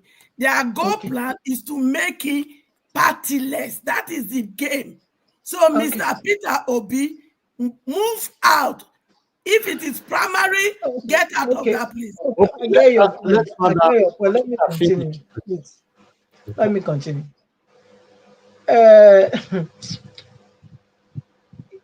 If he doesn't get the primary somewhere, then he's out. That's your reasoning, or that's the reasoning of people that are reasoning like the way you reason. Okay? My reasoning is, if you cannot get the primary, you have no business there. I can tell you that. Yes, you have no business there. So just throw in the towel. Go back. Let me use my time. Go back to your house. Okay? If you don't want to go for the primary, then you will not have that support of the tigers and lions that Mr. Ellis was talking about. And if you don't have it, then don't waste people's time. Don't waste my time. I, for one, don't like wasting people's time, and I don't like anybody wasting my time. So, if you think power is serve a la carte, then I can tell you that you are in the wrong country. It's not serve a la carte. Know it and then do the needful. Because otherwise, forget it. It's never going to happen. Another thing is, I'll leave that. I think it was Madam who was saying that they are not coming out to the people, Igbo people are not coming out to challenge, to speak against Abigail Adiberi or whatever she's called. No, people like Patience Idemudia and Injidima that's always attacking me here. They cannot come out now. This is the time for them to come out and voice their voice. Now somebody is calling them chimpanzee and monkey, but they are not coming out. I never see any comment yet from them. So I'm waiting. My body not the get power because they tell me the truth, and I'll continue to tell me the truth. You people cannot stop me. I will keep saying it. If you cannot lead, don't pretend to lead. Okay, that's my own principle. A leader is one that is willing. That is a true leader. Is one that is willing to sacrifice themselves for the cause they believe. If you believe in a cause, you should be able to say, yes, if I buy for the cause. But if you are still holding back your head, who are you deceiving? Me, I will not be deceived. There's many that want to be the small and they. That one on our own business. For me, I've already taken my stand and I'm staying where I am. I'm not moving an inch. And I'm saying it again. I am going to tell everybody of my family not to go and vote. Okay? They are not going anywhere. As long as Nigeria is this way, let it continue to be this way. We will survive it. Thank you, Mr. Ivis. I hand over the mic. Thank you. Madam Patricia, Okay. Thank you. I have message for you on the private chat, please. Thank you. All right. Thank You you. don't Thank need you, that. You everyone. don't need that private chat now. Thank you. No, Thank you. you Thank did you, what everyone. you did there Can first we move now. on? Okay. Thank you very much, Mama Isho. Thank you. Let's move on.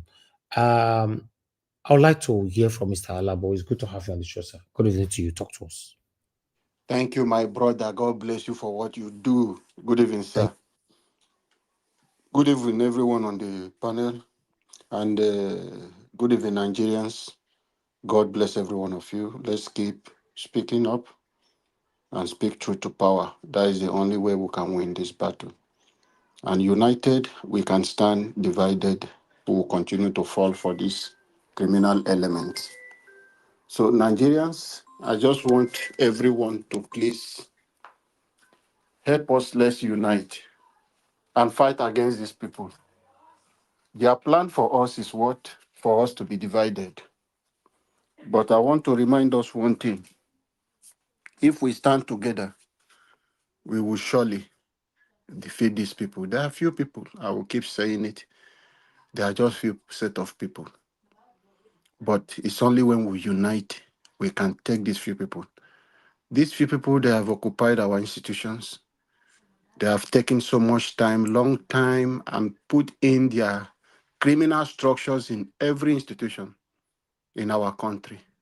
That is why it looks as if they are winning. And they keep dividing us.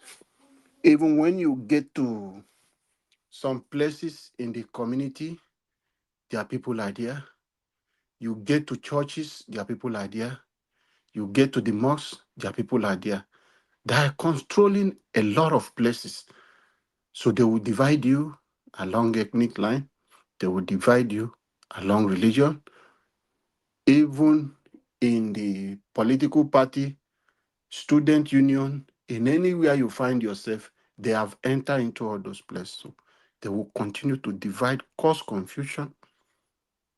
Even in the socio-cultural group you are seeing, or Aneze, Afeniferi, they are there. They have divided people. They are working for a long time. They keep planting their evil seed just for their political gain. President Tinubu traveled to Japan. He spoke with Nigerians abroad. He went to Brazil. He spoke with Nigeria abroad. What is he appealing to Nigerians? Come home. Nigeria is safe. Come and invest. Ask President Tinubu, in all the money he claims is rich, he bought himself into power. He bought the presidency himself. What is his company in Nigeria? Which company does he own that he has come to tell Nigeria, this is my company? The Nigeria, where he's supposed to declare his asset, today, we don't know President Tinubu asset. Is in secrecy. So you ask people to come back home and invest, yet these politicians, they launder money abroad. They don't invest it back home. You hear today, they are returning so billion of so people. They have discovered also one for a lesson. They have discovered also one from Bacha. They have discovered also one from this person, former that. All in abroad, just stuck in a bank account, developing the economy of people who are doing better. The politicians, they don't invest home. But you are telling people, come back home and invest. But you people will steal money from Nigeria and take it abroad. You are not leading by example. Nigeria is safe, but there is at least during Buhari time, they said, what do they call it? This is a bed bug or what? They say, is it rabbit that is in Asurok that made them, Buhari did this, they need to do that, sanitize and do a lot of things, disinfect the place for him to come back. President Tinubu, they have not told us what is pursuing him from Asurok. Even if you can't sit down in Asurok, Calabar is there. You can go to Borno State. You said you have won the Boko Haram. You can look Niger State. You are the governor. Or go to Katsina State. Spend like 3 months. Spend like 2 months. Even if it is three days, you tour around Nigeria State. Your entourage, you are spending the money. It's recycling. It's going back to the Nigeria economy. Every place you travel, the hotel people will lodge. You generate revenue for that state. Everything will come back to the country. But yet, you just came back from Brazil. From Brazil, you branch somewhere. Now you are in Nigeria. You say you're going on a leave again. He has never spent up to 1 month or 2 months staying in Nigeria as a president. He's always running away from the country. But yet you are telling people to come back home. How are you going to tell people come back home when the home you don't even stay as the #1 president? President Buhari, Tinubu has been in power. He has only caused confusion in Rivers State. Since Wike wrote result for him, he has never visited Rivers State. President Tinubu has not visited Bayelsa State. President Tinubu, he has not visited some other places he's supposed to visit in Nigeria, in North, since he has been in power. This is almost 2 years. But President Tinubu has traveled across even the least country in Caribbean. President Tinubu has visited. But Nigeria State he has not visited. Yet we are not seeing any result. So I'm appealing to our political leaders. The same way you are appealing to people to come back home and invest itself, lead by example. You've made Nigeria so great, but your medical treatment, you travel abroad. Since Buhari died from the London hospital, none of them have had any plan. Let us build a world standard hospital that can sort our problem. Instead, President Tinubu are telling us that the Nigerian doctors are not to be trusted. So it's the one abroad that our home president and all our politicians, they trust. But they can trust the Nigeria people to do every dirty business with them. They can trust the Nigeria people to rig election with them. But they can't trust Nigeria people to take care of their medical needs. They can't trust Nigeria doctors. But you will travel abroad, that same Nigeria doctors that travel abroad will treat you. This is really sad. Our leaders need to think and lead by example. For us to make this country great, you, as the head, you have to lead by example. Spend time. Mr. Peter Obi has appealed to president before. Spend time, make a tour around Nigeria. Sit with people and know the problem of their state. Than this abroad, you are traveling, enjoying yourself with the resources of Nigeria. You said people did not come for our money, but all the days you have been in the office, you depend on the resources of Nigeria, wasting the resources of Nigeria. To an extent, the wife of the president has come out shamefully appealing to Nigeria, telling Nigeria a project for federal government, telling Nigeria, hungry Nigerians, telling them, when you come, they will come and defend. They say he's talking to his supporters. He's appealing to people that love him, people that want to pay will pay. But in a country where people are struggling, you have not given back to the society. Yet, it's about taking. Your husband has planned now, as January is starting, high tariff, a lot of things, crisis will start again in the country. You have not thought about the citizen. There are things you can do for Nigeria citizens. There are just minor things. Provide them the electricity you promised them that if you don't do, that you will not return, that you don't vote you if you come back again. Provide good roads for us. Provide hospital for Nigeria. Create job opportunities. Create job for people. If people are busy working, you will help the economy. But what do they have? Continue to say our economy is doing it, but it's not reflecting in the life of the citizens. And Nigeria is bleeding. Insecurity everywhere. Everywhere you go is about 2027 ambition of President Tinubu. Nobody is talking about governance, of how to better the life of Nigerians, because they know during the election, they will come back to you and give you 5,000, 10,000. Maybe they say they have increased it to 50,000 or 30,000, depending on the nature of the election. Is it how we are going to continue? That is why I'm appealing to Nigerians. Let us unite. The only way we can do this is for us to unite and kick these people out of office. That is the only thing we can do. Thank you, Nigeria. And thank you, Mr. Niger, for the opportunity. God bless you. Thank you. Thank you, Mr. Alabo. God bless you, sir. I appreciate you for your submission. Mr. Joseph Orji, thank you very much, sir, for your super chat and the message attached. Mr. Odua, talk to us, sir. It's good to have you on the show. Good evening to you. 8 minutes. Good evening, Mr. Najawash. Thank you very much. Thank you. God bless you. I appreciate your effort. Good evening, everyone in the panel. God bless you all. Good evening, Mommy Diaspora. Thank you, ma'am, for what you have been doing. God bless you. We appreciate. Thank you very much. Good evening, commenters, listeners, and viewers. Thank you all. Well, according to the topic that Kenneth Okonkwo once again, Pastor Daze Peter Obi stylishly sing praise of Atiku. For me, life is up and down. And anybody have right to support whoever he feel he want to support. Because people say that a character is like a cloth you wash on the rope. That those who goes through and see it and begin to explain or describe how the cloth look like. So that is why they say more.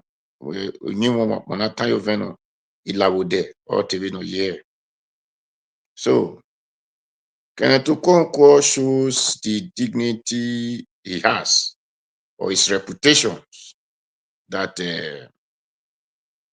he cannot be trusted also. But when it comes to power, he cannot be trusted in reality. So that is why he can, where anyway, he make sure aware that I love. He cannot speak for Peter Obi as at now, because Peter Obi doesn't stay in a particular direction. That he said it's neither here nor there. That means it's wekename.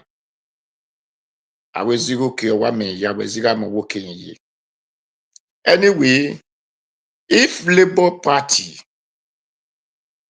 have resolved their issues, and I will have know how to really facilitate my talk over Kenneth Okonkwo.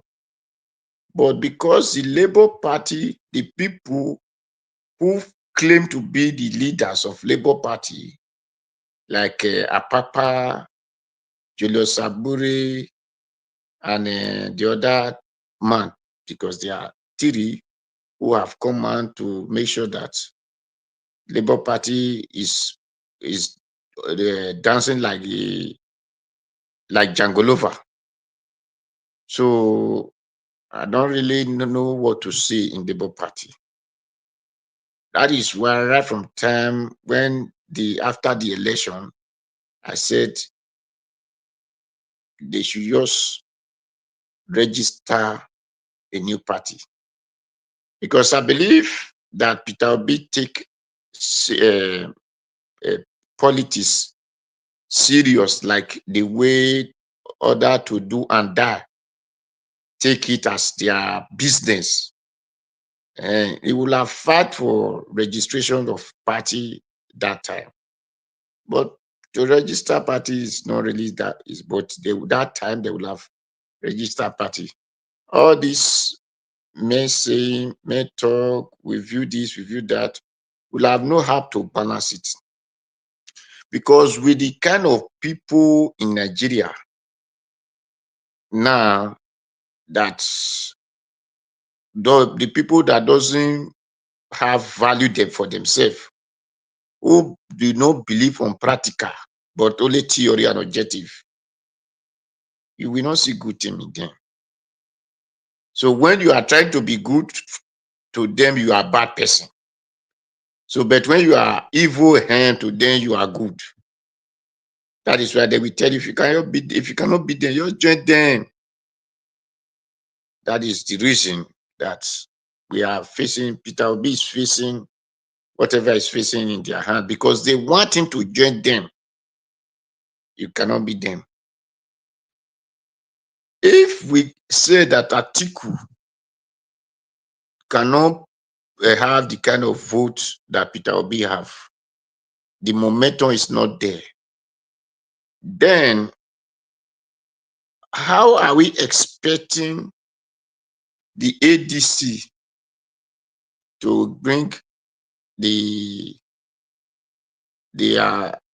Peter Obi as a consensus candidate? It will never happen, because Atiku said he want to come and give the NNPC.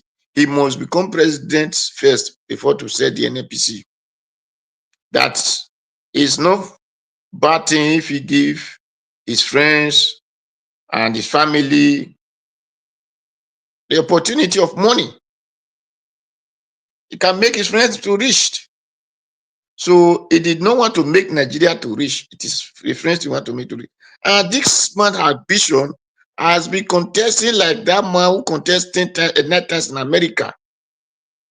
So Atiku was tried by Obasanjo.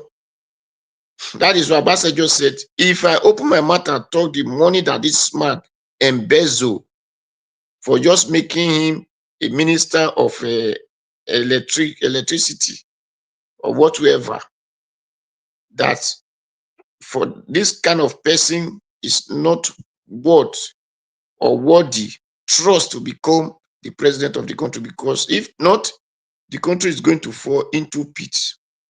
And this is the man heading Labour Party. Okay, he was the one who joined those that form PDP. He joined the people that form APC. Now he's not the one heading Labour Party. ADC, whatever they call the party, ADC. So this kind of party, and people are saying, Peter Obi, go and submit yourself for this thing. Anyway, a place you know that in the PDP, they use money. Wike and Atiku, we are doing who is more richer. If not for the man that consider Atiku to be his religious brother, his Muslim brother, that now enable him to side Atiku and abandon Wike. Such people, if you are genuine, you cannot go and rob yourself with them, because they are going to rob you with the money they have stolen. Because their target is, they know that if they enter there, they will go and borrow money in the name of Nigeria, borrow money in the name of Nigeria, borrow money in the name of Nigeria, use it to cover the money they have been losing. So ADC for me is not an option at all. It's not an option.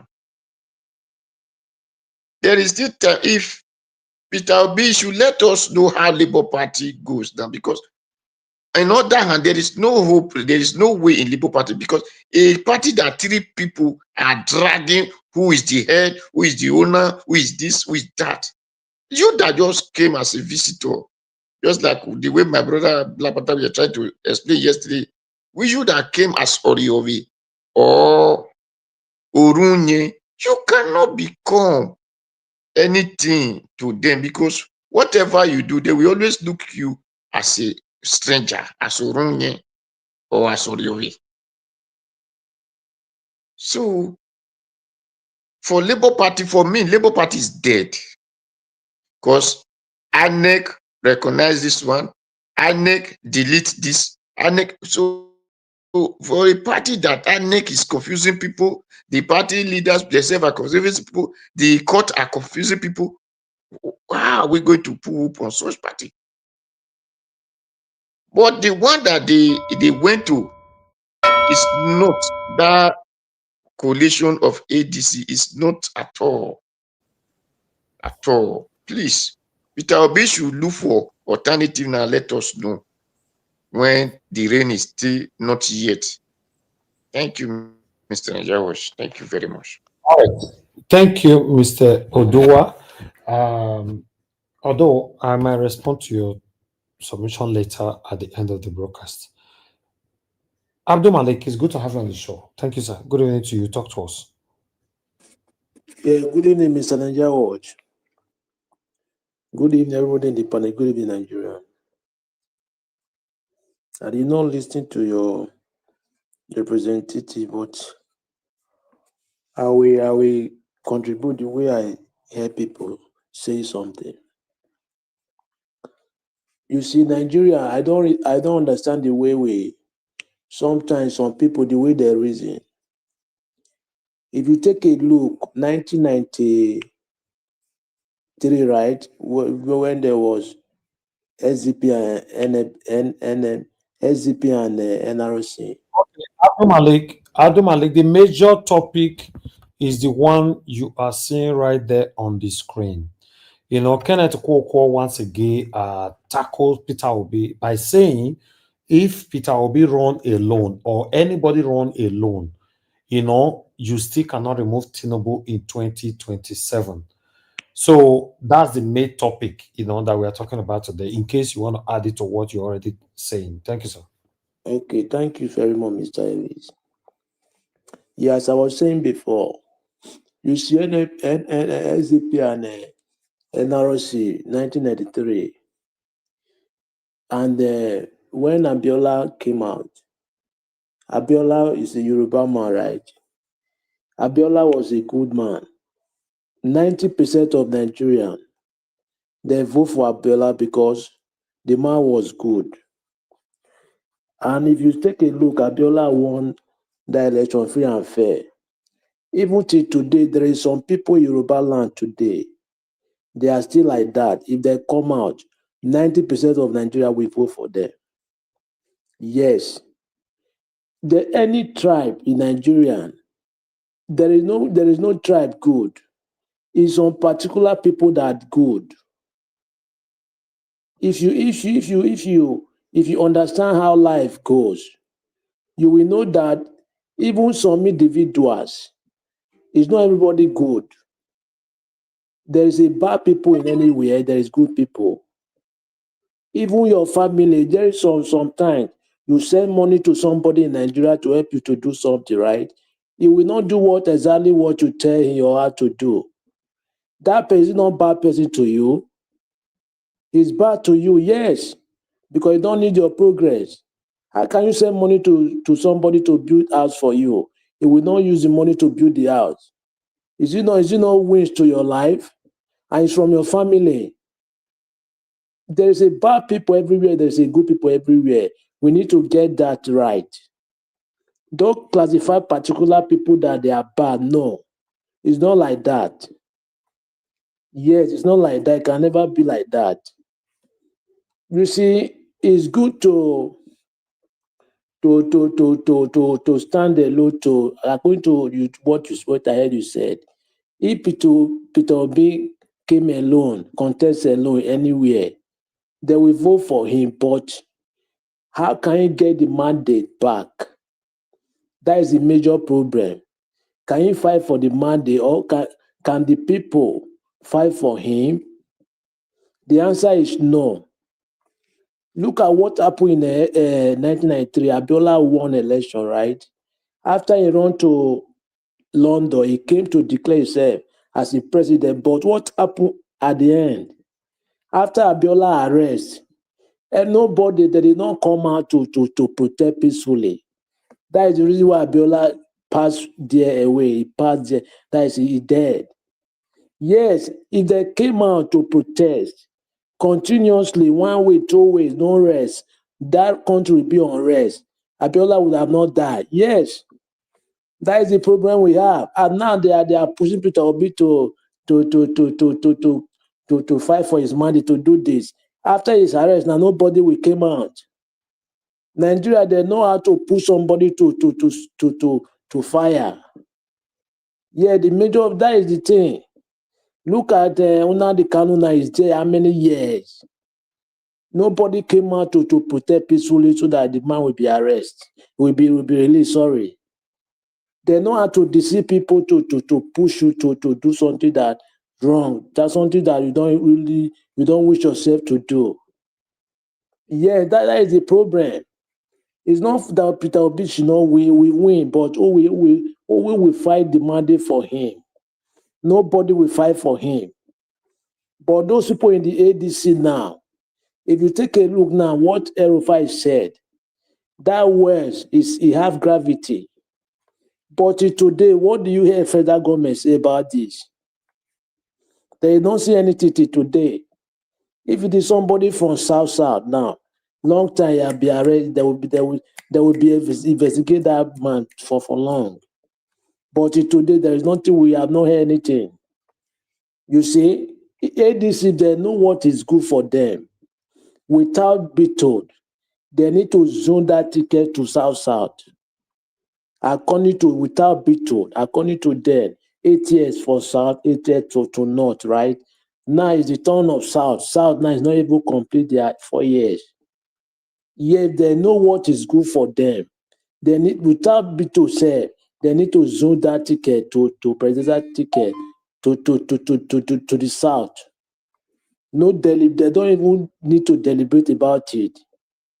Yes, for me, because without that, there is a commotion. If they really want to unseat President Tinubu, they need to do that. And if they don't do that, without that, it will be very difficult for them. The strategy now they are doing now, APC, what they are doing now, if ADC now, anywhere they want to hold meeting, they will try to go and destroy them, to sell their talks, to go to destroy the place. In Lagos, it happened today. Almost how many ways Malawi, they attack Malawi with his family. How many would they attack El-Rufai? You see, that is how the APC, they are just like, according to the Canadian government, they name them very well. That is a good name for them because they are terrorists. It's only terrorists use force to collect what it don't belong to him or her. Yeah, that is their plan, is that they are terrorists. They don't govern country like this. Let everything be free and fair. We are a democracy, right? Take a look, right from Basanjo, there is nobody, no government like this.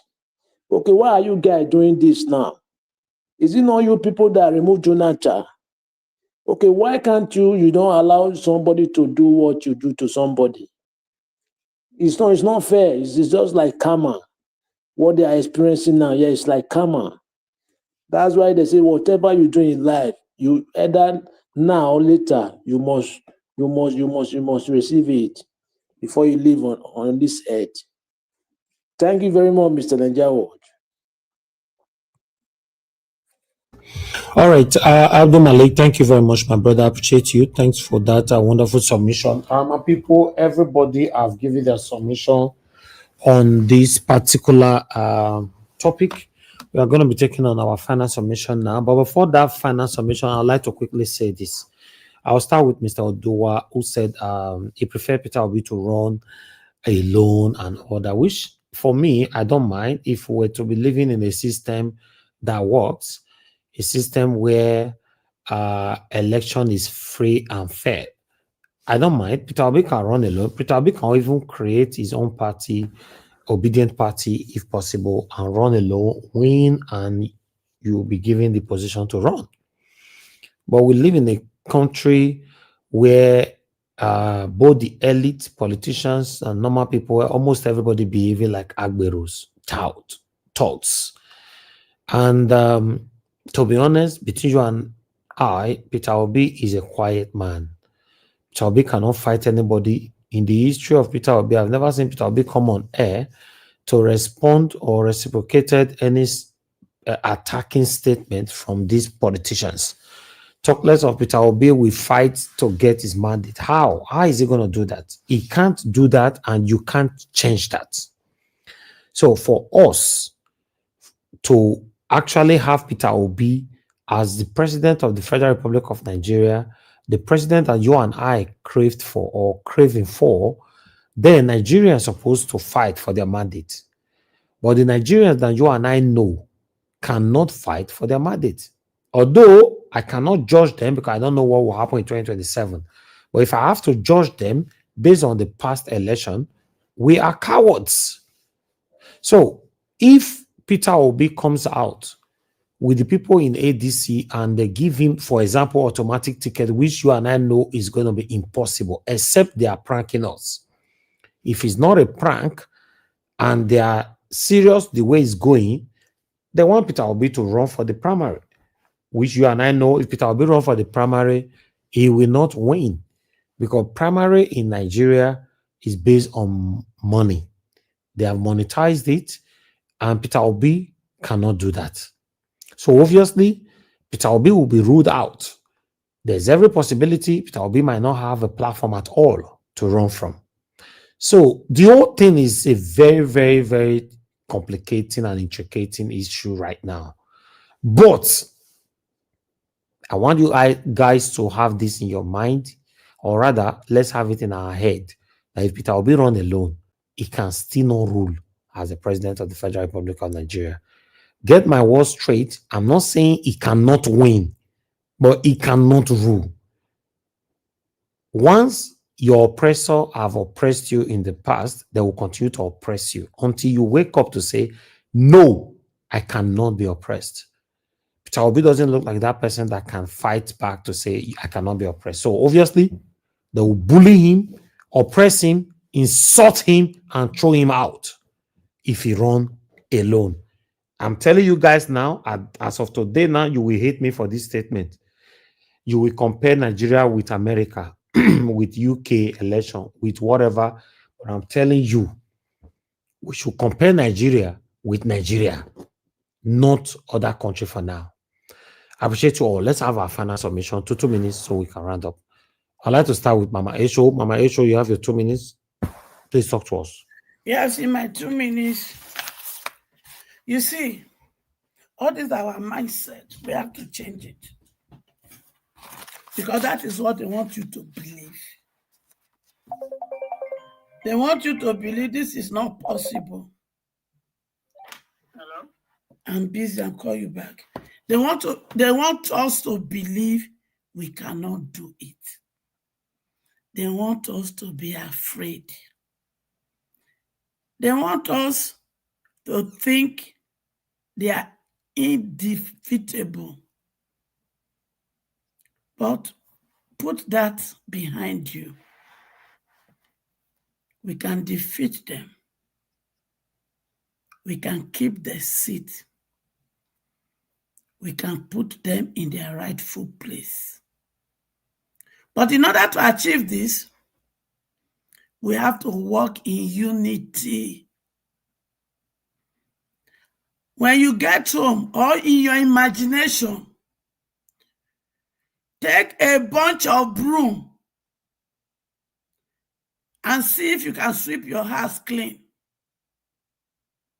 Or out of that bunch of broom, take a stick of feet and see if you can sweep your heart clean. I also want you to imagine that bunch of broom. Try to break it and see if you can break it. And take that stick of broom. Try to break it and see if you can break it. Because that was the analogy that was given to me in my spirit mind before I embark on this battle.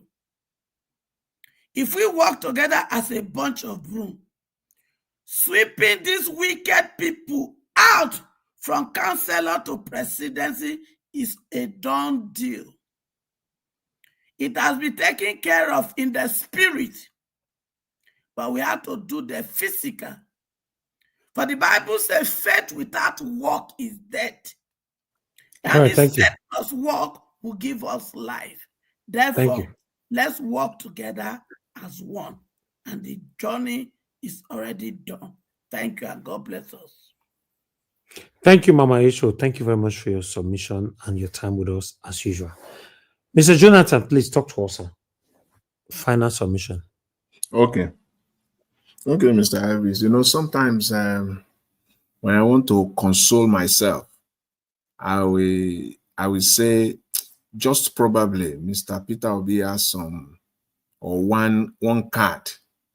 There is one ace card that is holding that is going to drop that will stun every one of us, every Nigerian. I just use that sometimes as a consolation, just want to, make yourself feel good. I just hope I have that maybe 1%, inside of me that he still has this card, because one of the cheap arguments that everybody's using against him now, even people who doesn't even know anything at all, they just come to use both social media and mainstream to talk down Mr. Peter Obi. All of them the cheap argument is that, why is he still in Labour Party? Why not just declare fully for ADC? You see that cheap argument, because they don't to me, I see it as very cheap. That's why for Kenneth Okonkwo, I don't even want to talk about him. I really don't have, because it's not talking substance. It's just talking from a selfish sycophant, perspective. So his words are not meaningful. It doesn't have any impact. It doesn't have anything to contribute. It's just for his own and for his own alone. When you see an average, I call him average, an average Igbo man talking, he's talking for his pockets. He's talking for himself and himself alone. He doesn't nothing. He's not going to bring anything. Nobody is not going to, other than he comes to the mainstream to come and talk. Even if he contests, he cannot even win councillorship. Let him go to Enugu State. Go and contest. Go and contest to be house rep. Pick one of them in Enugu State, there where you come from. Enugu South. Pick one of them, one of the constituency, federal constituency, there, and contest. This is your ADC. What do you want? So when you listen to him, you try to know, okay, what is Kenneth's purpose? Because a man without purpose is as useless as anything. No vision. What is your purpose politically? To be what? You want to be the chief spokesman of the president, right? You want to be a political advisor. You want to play the role that Ononuga is playing now. Because that's your hand game. Because anything short of that, I see you as a man of no purpose politically. If you have purpose, go to your state, pick one of the federal constituency in your senatorial district, contest. Then I will see you as someone who has political meaning and political purpose. For now, you are just selfish. That's all I see. There's nothing there. So I don't have time for him. But talking about federal constituency and local election, I think that should be taken seriously for me. And I want to all of them, even Mr. Peter Obi, to use his time. Let me just make this point, Mr. Elvis. Not just only the presidency. We have 774 local government. Attention should be paid to that area. Serious attention. I think is very, very important. As a matter of fact, it is a way for him to continue to test his popularity before 2027. Take advantage of all the off-cycle election. Go there personally and campaign vigorously as if you are campaigning for the presidency and test your popularity. The last one in Rivers State, I believe that was a lost opportunity for him. Should have been on ground to campaign and see maybe it will have, make a difference there. And going forward, I think that's what he should also focus on, not just the presidency alone. We have other, elections that are upcoming, even before 2027. Use that to send more fears to these people, to test your own popularity as well. Thank you, Mr. Elvis. I'll leave it there for today. I appreciate it. All right. Mr. Jonathan, thank you, sir, for all that you do. I appreciate you. Thanks for your submission. Okay, but let's move on. Let me come to Madam Patricia. 2 minutes, ma'am. Okay, thank you again, Mr. Elvis. I want to chook mouth for the police, the state police matter that was addressed by Arise TV, the so-called the guy they brought to their panel to educate them. I think it was one of the what's it called? Whether it was one of the military something, one of those. I don't remember which of them. But I want to say that these people are clueless. You can see where Nigeria have problem, because listen to that guy. I saw that he had no idea of what he was talking about, because he was beating, he was dancing here and there. He could not really nip it on the bud. As a child, when I was growing up, I saw the regional police. Yes, I saw it. And it was, I would say it was very efficient. It was efficient, more efficient than what we are seeing today. In those days, when we had this regional setup, which I believe if we have the state one too, that's I believe that's the same track they would tow. I believe so. Which means policing will be local. Will be local. It's not the way they are doing it now. Hey, you go and bring somebody from Kaduna to come and be policing Abia State, or you take somebody from Abia State to come and be policing Ondo State. You can never ever get policing right that way. It is not possible, because policing is local. It's local. It's not about bringing a federal representation to it. It's not. It's about putting the right peg in the right holes. Policing is local. You cannot go and bring somebody from Kafashan to come and policing my backyard for me, and you tell me know my backyard more than me. It's not possible. Look, there are many things that need to be addressed and corrected in that country, and this is one of them. If we are really serious about fighting this insecurity, this state policing or regional policing is very, very important, because there is no way you can tell me that the federal government, the police is being controlled by the federal government, that it will work. With that rearrangement that it is now, that you can transform police from before. When I was going, my father was a police, so all we traveled around was around Bender State, Midwest. That was all we traveled. We were not taken from Bender, Midwest State, to maybe another state far away. No, never. Everything was local. So that is how policing should be. That's why it's called policing. Otherwise, it's not policing anymore. Let's address it. So Nigeria government, wake up to your responsibility and save lives and property. Thank you. All right. Thank you, Madam Patricia. I appreciate you. Thank you.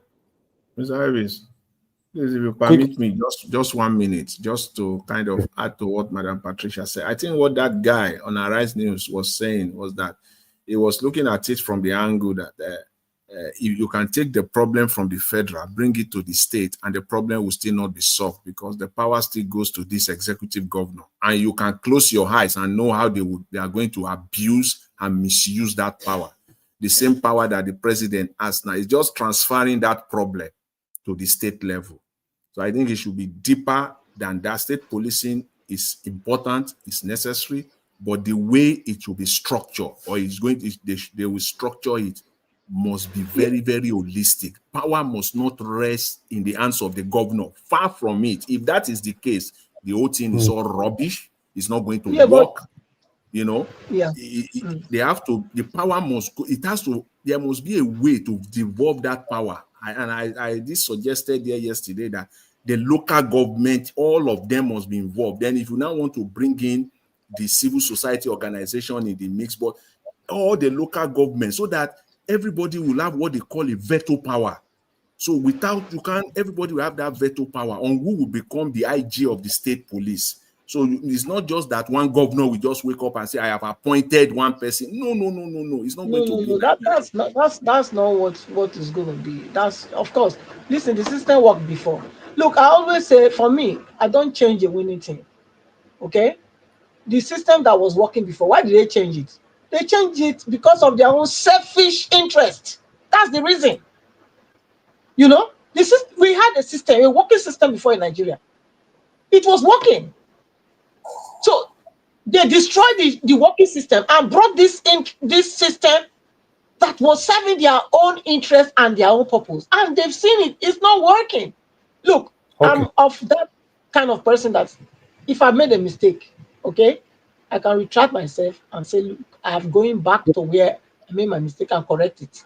I will not continue to go ahead blindly making the same blunder. So that's it. Thank you.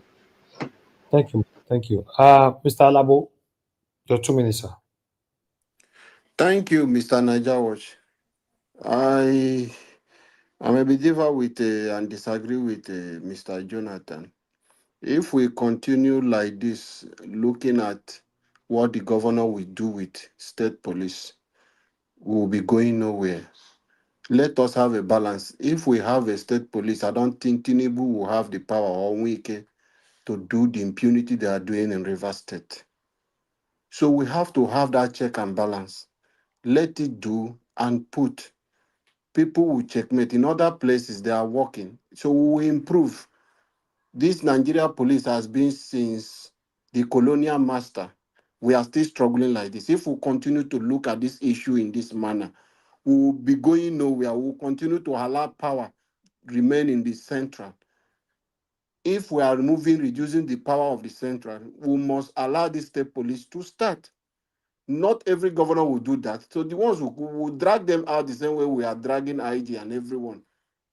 We are moving forward. So if we say, let us continue to look at what this governor will do with state police, we will not move anywhere. Let us have that balance so that people will not be traveling to Abuja alone before they can win election.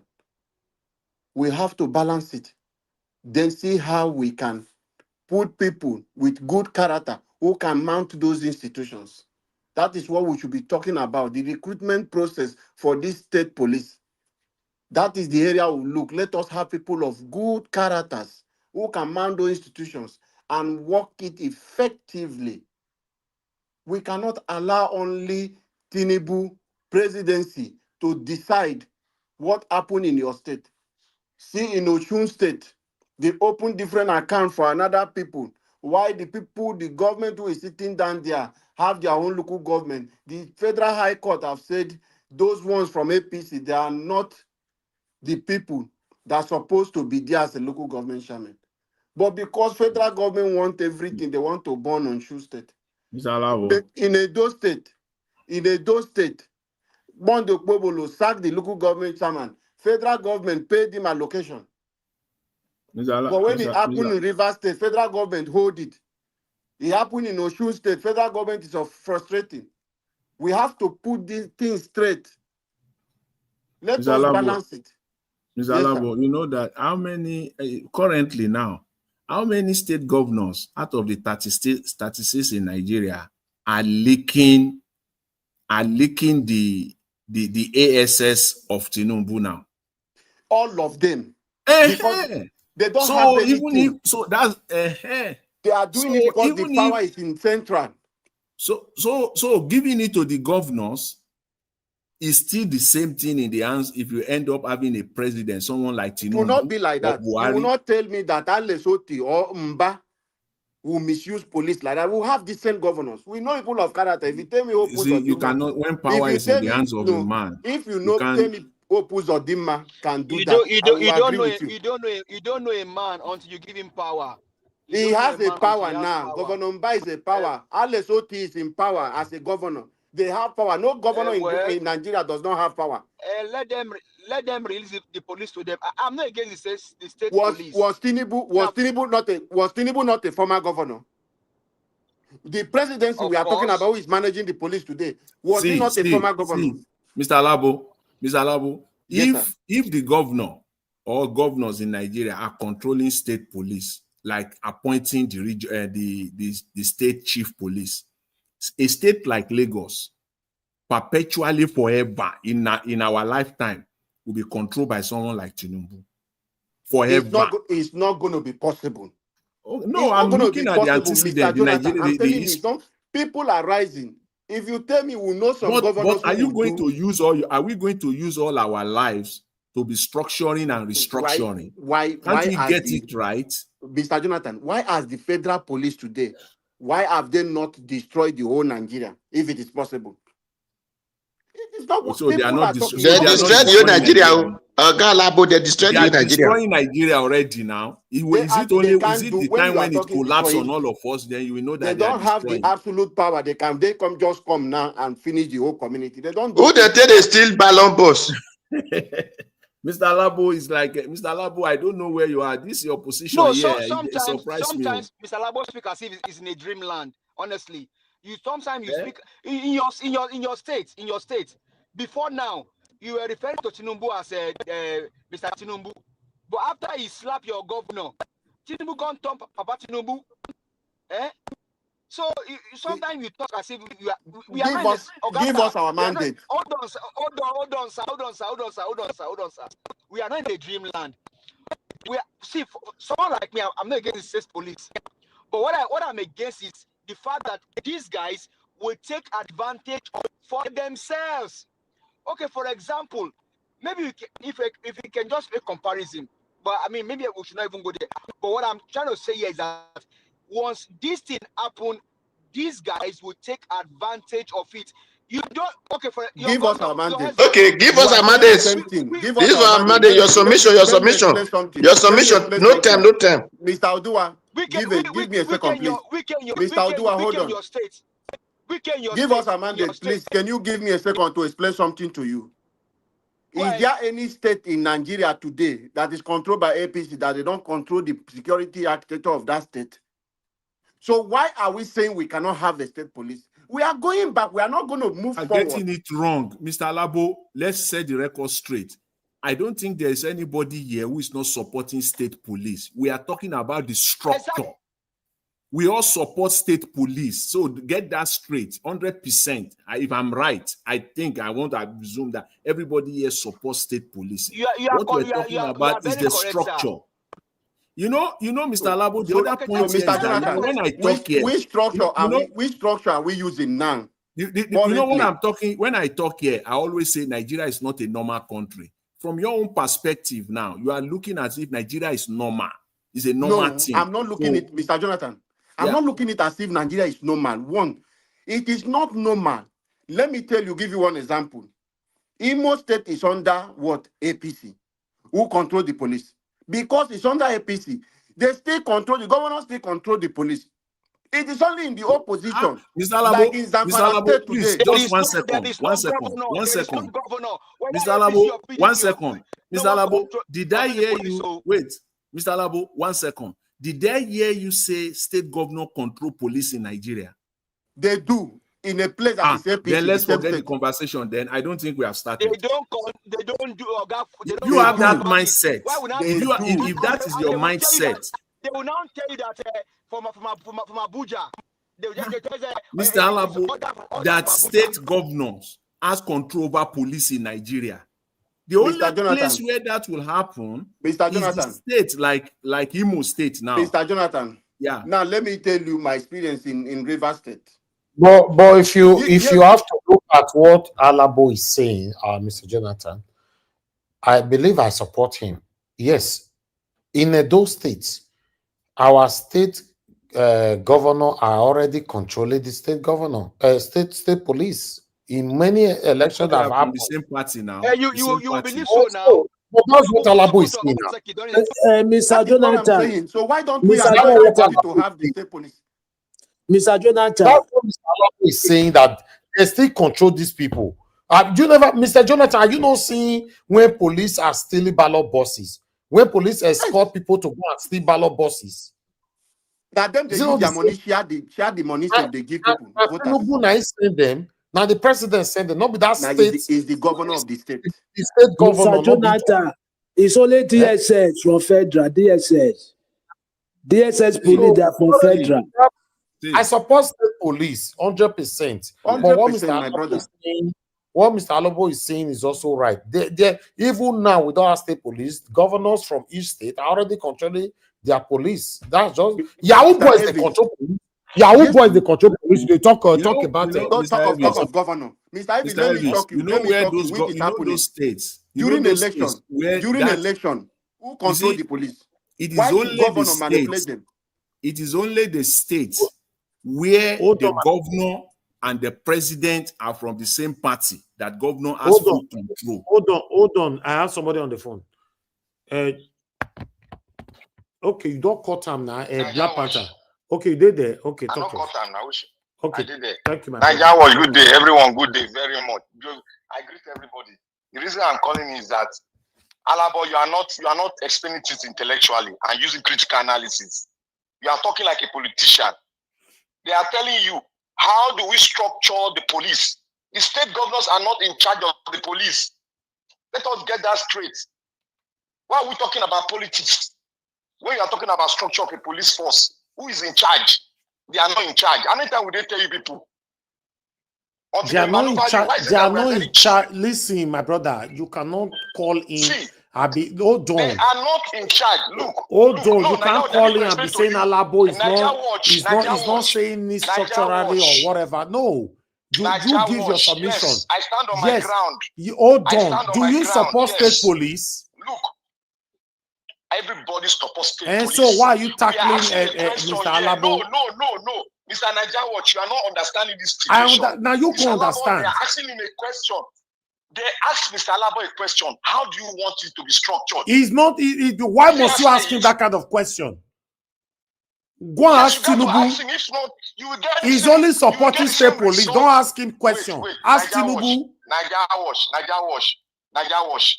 If you structure the state police the way it is done in the federal, you will still have the same result where the governor will manipulate and use the state police to blow all the people that are against him in election. Are they not already doing it now? Do you want that? They are doing it. Do you want them to continue doing it? But that's what I'm saying. Is that not what Alabo was saying? And Mr. Jonathan said they will even do it worse than that. The governor will take advantage of it. Because we want the police, then we should now submit our sovereignty to the hands of the governor. Is that how it should be done? So you give the idea and a solution. How do you want Tinubu to do it? The idea that there must be devolution of power in terms of how do you control it between the local government and the state governor. That is where it should be proper. And then that's your own submission. Why were you not saying Mr. Alabo is not saying it right? Look, if anybody is not talking about devolution of power of the state police, the person is not talking anything.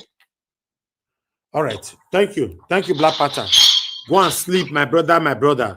I beg, I feel respond, but that was.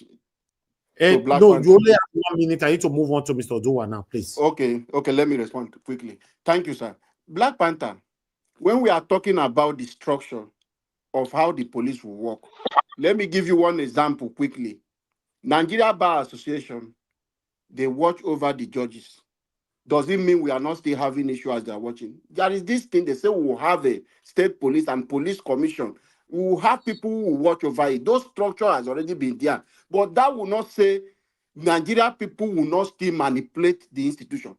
But we cannot say because of this, we should not have it. That is my own. Let us have it. As it is today, the federal government control the police, and the party who is also at the federal, in the state, they control the police. So why not give it to everybody to have? Look at in Zamfara today, they are suffering. common election because of a minister of defense is there. He packed all the army for 5 polling units to go win election. Can you All right, allow no, me? no, no, Can no, you no, allow no, me no. No, you can't speak now, please. We'll come back to you, give us a mandate. Thank you. Mr. Oduwa, talk to us, sir. Your 2 minutes. Okay, thank you very much. I want to talk to Nigerians that are supporting Tinubu, that are say, hey, whether it is a Milokan, whether Walukan, Inyalukan, Ebalukan, why are they not asking themselves? Would their president always go from country to country, travel to travel? Is that how any president, since they were born, how many presidents that left their country and be visiting Nigeria? In the last year, this year, Tinubu have entered office. He have visited France many times. How many times that France president has come to Nigeria? If your president go, what work did he bring from those countries he went to? What is the benefit of those countries because your president will go there? And to such person, they are still clamoring and shouting that that person should become their president, except the people that are really dead, that we don't have sense to think. They're supposed to be asking their president, not that the person you write it what they call the stupid writer. I've read out that president travel from year to year. On what purpose? On which money did he using to travel, do all those travel?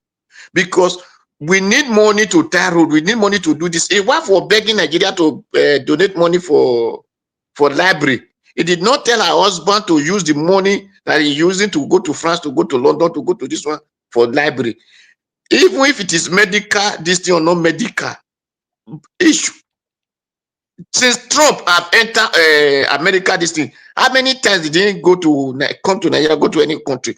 Since France or Germany, how many times have they come to Nigeria? How many are they here that they are traveling from one country to another without proper reason?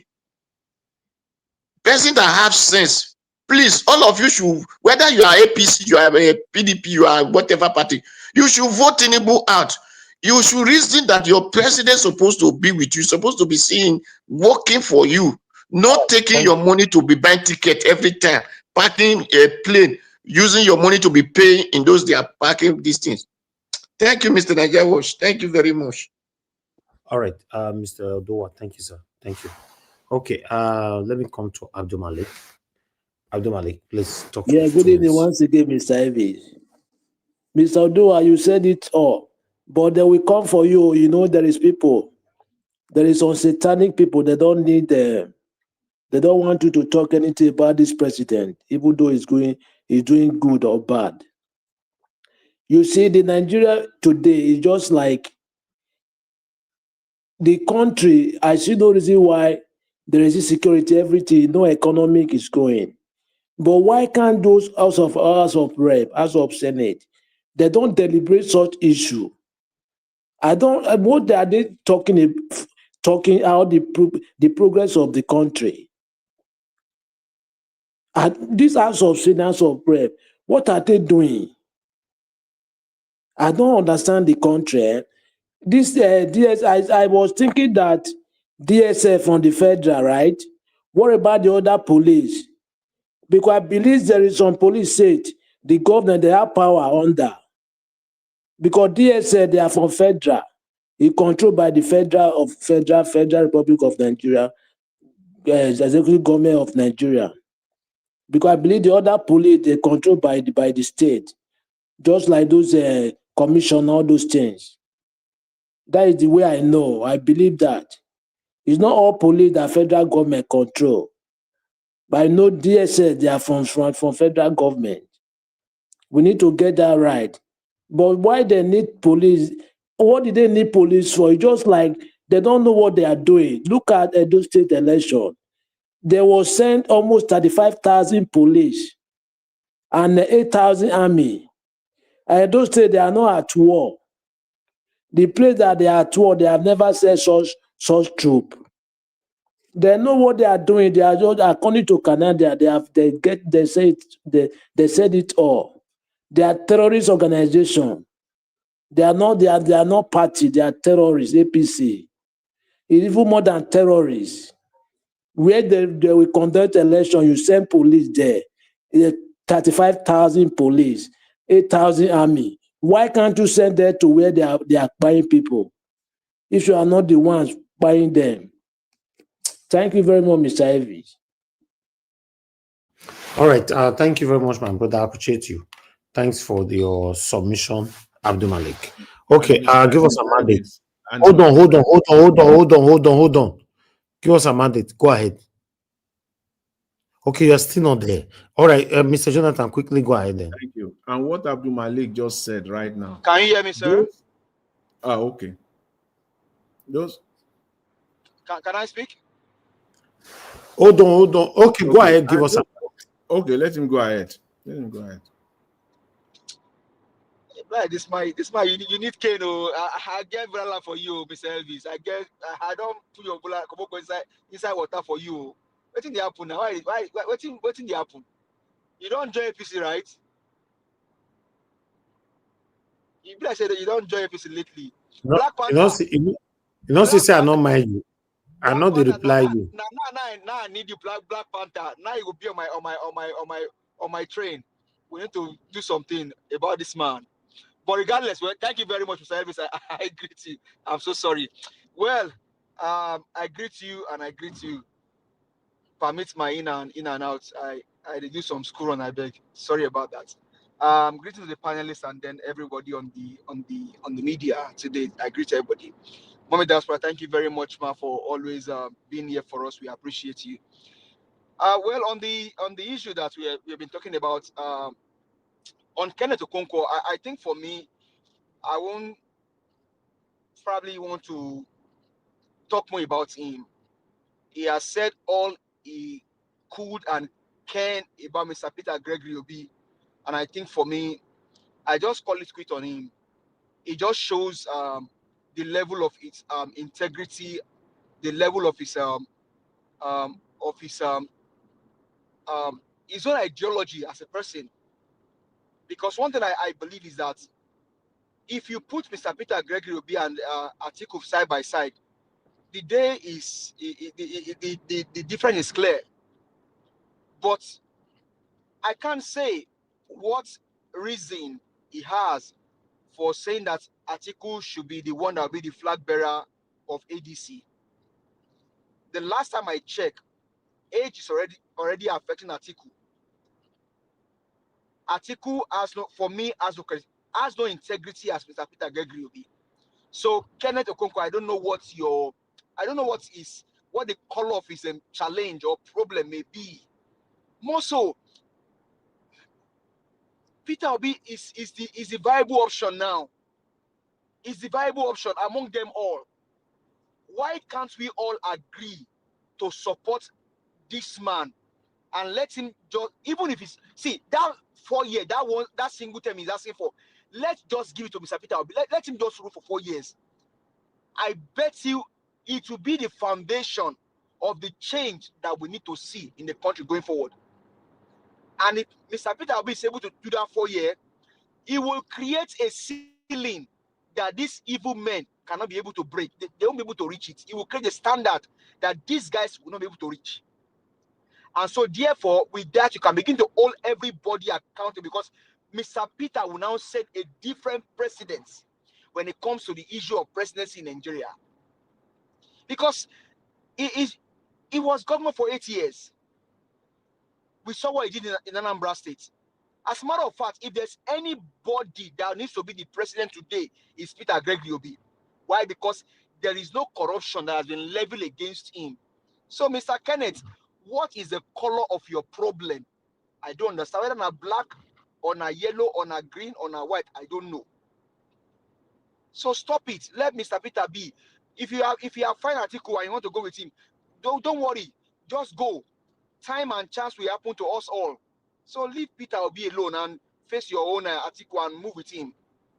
Now, on the issue of state policing, devolving power at the central, we are not against state policing.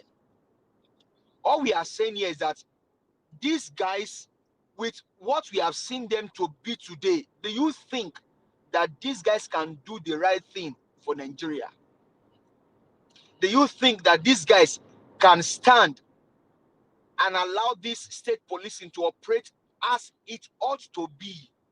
Now, you said that, Mr. Labo, I'm referring to you now, because earlier I think I heard you said that even though the policing is in the central, but whatever party sits in the central, their state governors have the police under them. Well, I stand to be corrected, but that is challengeable. It can be challenged. Because you and I know that ever since we've had this whole thing happening, when they arrest somebody and you tell them, let them go, let them be, they tell you, oh, sometimes power from order from Abuja, from FCT and things like that, that even the state governor sometimes may not be able to change. They won't be able to change it. We've seen states where their governors have been they were just thrown out like as if nothing happened to them. Even under the ruling party, if they fail to do what the man in center want them to do. It is a good thing for us to have state policing. It's a good thing for the power in center to be devolved. But will these guys do it? Today now we now see the president in court goes everywhere. As it stands now, Tinubu is out of Nigeria. Do you know that there's nobody in charge, nobody that can give rules, that can say, okay, yes, who is in charge when Tinubu is away? Who is in charge? But the power has been devolved. Every state governor has the authority to decide of what happened in their states. They can rule, they can decide their own state issue, rule on it, and then they move on without waiting for the president. But all of these things depends on Nigerians. And this is where, Mr. Labo, you are always correct. Our unity. I hear you say that word again and again. Unity is all that we need to rescue this country. If we all can unite, we can achieve a lot. And that's why I may want to hang it on what Mr. Jonathan said earlier about Oraka. Oraka, if you're trying to paint everybody with the same brush, you may get it wrong. Because the last time I checked, Mr. Jonathan is a Yoruba man, but always here talking about the agenda and the policies of Mr. Peter Gregory Obi. I'm a Yoruba person, always here countering Tinubu and his agenda and their evil agenda, but right here supporting Mr. Peter Gregory. And we have a bunch of Yorubas like that. We have the same thing in Edo State. Like Mr. Evans will always tell us, obedience starts in Edo State. So we all that have similar mind, let's unite and form a chord and be able to rescue our nation. Let's not allow some evil elements, the bad oranges, amongst us as tribes, as people, to destroy us. If we all are able to unite, we can achieve a lot. Mr. Elvis, thank you very much. I don't take it for granted. Please pardon me. I do apologize. If you call me earlier, I didn't answer. Please, just pardon me. Thank you very much for allowing me to speak. I the mic, sir. All right, my brother. Thank you so much. No wahala. We don't already know now. We know what you they do now. We know they're available. We know you finish. Don't worry. Thank you, my brother. I appreciate you. That was Mona no my Oraka. He's always generalizing, and I don't like that part of it. Although his submission his take is very good, but the aspect of the generalization is my problem. But nevertheless, every one of the panel have given their submission. But I hope Seuna know because my brother mentioned something about Edo State just now, Abdul Malik. You know, I would like to quickly go to Edo State. You guys remember the Edo State governorship election that happens? How Shomule and Okbebolo, how they ring the election and beat Aswe and Olumide Woto. But at the moment, as we are speaking right now, Aswe is already dining with Oshomole. Watch this. A joke of his own. So he was never angry, very jovial, a very good friend. And as you celebrate on this occasion, Your Excellency, my prayer is that God will continue a joke of his own. So he was never angry, very jovial, a very good friend. And as you celebrate on this occasion, Your Excellency, my prayer is that God will continue. Okay. you see why those of you who attack us when we criticize those politicians, I just shame on you, big shame on you, because I wish you understand that these people, they are all friends. That's why you see they don't probe themselves. Tell me, how many politicians do you really have in Nigeria that probe their predecessor, for example? Because they are friends. They use expensive wine to laugh at you and I in their living room or in one or two occasions. That's what they do. Tell me the kind of desperation that is making us go Daro now to go affiliate or associate now with Oshomole. Tell me the kind of desperation. You can see that the first thing that hits these people so hard is always desperation. They will wear a mask by saying they are coming to fight for us. No, desperation. It's crazy. Mr. Naga Watch. Yes, sir. It's a total submission. You know, Izzy Yamo did the same thing. Now Shomole came down to kneel down. So he's submitting now. In case if Okpobolo is fucking up, Ochumole can wake up tomorrow and bring him to come and run and tell They've told him that he's already. very sorry. They probably told him already that after 4 years of Okpebolo, you can be the next governor. Just be loyal to Shomole. Is the only one that can do it for you. He will say, Emata, for you? Okay, no problem. Yeah, I go pledge my loyalty. Just imagine that. Just imagine that. For the Olumude, since election finished, Olumude Akpata will not hear from Amegeti tomorrow. In fact, these people matter, eh? Olumide not be politician and I just watch. Not be politician. But it doesn't matter. Must you be a politician? You say you want to become a governor. What are you even saying, Mr. Alabo? What's that? I don't like that statement. No, not the same thing go tell you. Speak on what is affecting you. Are you a politician? Yes. Don't go Well, sleep Mr. now. Let's make I add something. Mr.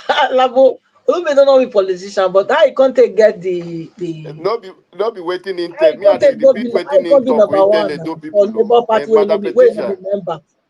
You not be politician. Patricia. How you can't suddenly come be number one for Labour Party? Not be me for my mouth. He go yaramo. Now he tell the two people say no be politician. He say he's not a politician. I hear. Anyway, Mr. Naija Watch. Yes, sir. Yeah, thank you very much, sir. You see, if you are fighting for those people, it's like you are a fool. You know why? You know why we still refer to you. I always say it. In the Aso Rock, Aso of Rep, right? Aso of Senate, there are many tribes and many regions comprised there, right? If they want to share money, they don't do settlement. They share the money there, equal everything. Those people, I said it before. Everywhere in Nigeria, the region, there are bad people there. Understand? Just to select the good one, we fight for the good of the Nigeria people. That is just it. Very sad, my brother. Very sad. It's just like we are fighting ourselves. You see people come on the comment section. The one idiot came in the other day saying that Okpebolo is just 8 months in office, that we should let him be. Just imagine what somebody wrote and he refused to proofread before posting. Just imagine. Eh? So it's possible to say many people know your get sense for this word. You wrote something, you did not proofread before posting it, or you are speaking, you are not listening to yourself. It's just, that person called 8 months just. Anyway, that's all we see on my people. I don't know if anybody want to quickly contribute to that. I'm pressing the button right now. Thank you very much, everyone. I appreciate you all. Thank you, Mr. Jonathan. Give us a mandate, Madam Patricia. Please say make we contribute now. Immediately, just jump in. Can I say something? No, they unmute on ourselves now. Take forever to unmute. You know, so I not get that time. I'm Right, very impatient. Mama Esho, yeah, 1 minute. All right, please. I want to sincerely thank every one of you. Mama Esho can be tough sometimes. When I put on my warrior cap, I don't show mercy. So if you are offended, if I put on my warrior cap, please forgive me. I want my children to be free now. So let's work together. And I want to appeal to you, any of you that I asked to give me something that I need to work with, please don't delay. You people are calling, let's work together, let's work together. I'm doing my part as your mother figure to bring us together to work together. So when I ask you, give me this, please do not hold back, because there's no way we can work together if we don't come to the table. And that is what I am trying to do by asking you, give me this to work. Please. Thank you. And God bless you. And beloved Elvis, we go talk to Mama. I need her phone number, because once in a while, I need to talk to my mother to debrief, because sometimes it tells on me. Thank you. God bless. All right. Thank you very much, Mama Isho. Thank you. I did with you. Mr. Alabo, quickly, 1 minute. All right. This is just 1 minute. I just want to appeal to Nigerians. You know, one thing about Kenneth Okonkwo is doing his job. So most of those things are distractions.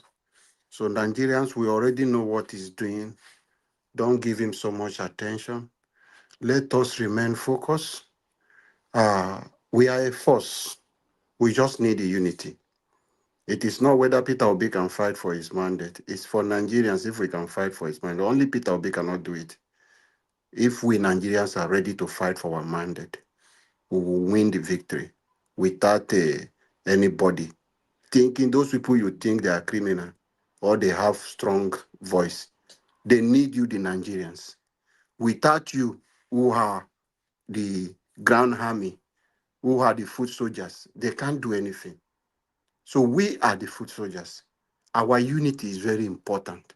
So whoever we support today during the election and anything goes wrong, the foot soldier stood their ground and said, no, it's not going to be this way. We will win. We will take our mantle. We will take those things. The victory will come back to us. So let us not depend on those people we see as criminal who will do. They can't do anything. They will disappoint us. It is only when we come together and unite, we will take this victory. Just take this thing I said today, take it to the bank. I know we will win if we unite. The people you are looking up that we should pack this gang of criminals and put, they will be the one that will defend the vote. During that time, before the election, I want most of you to go back and read what happened in 2015. You will know how many betrayers that Goodluck Jonathan had. Then you will know that you should never trust any Nigeria politicians. But you, the citizen, are the one that will determine 2027 elections. Thank you, Mr. Evans.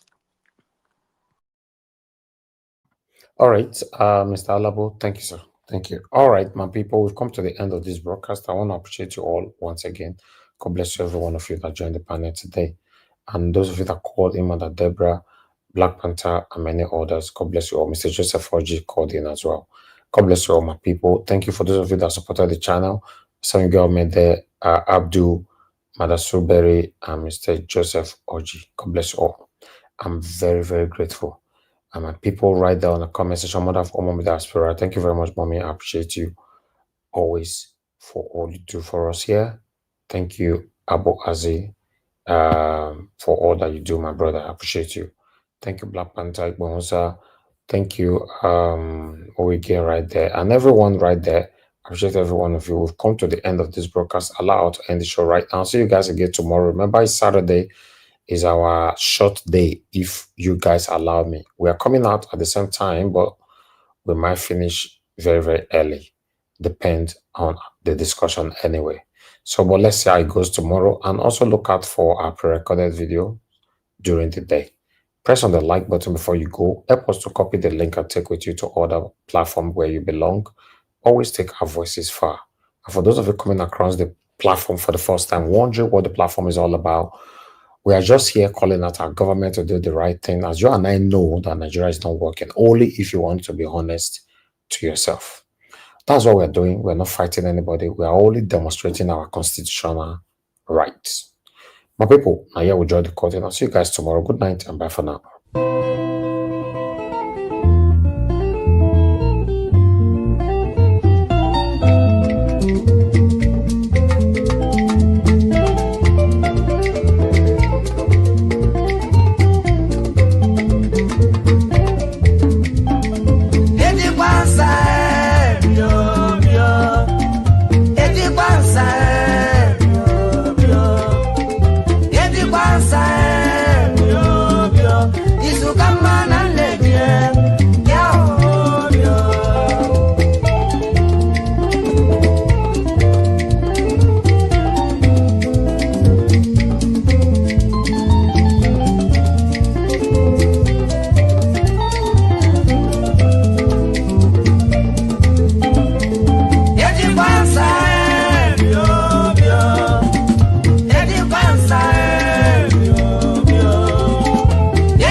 Basa.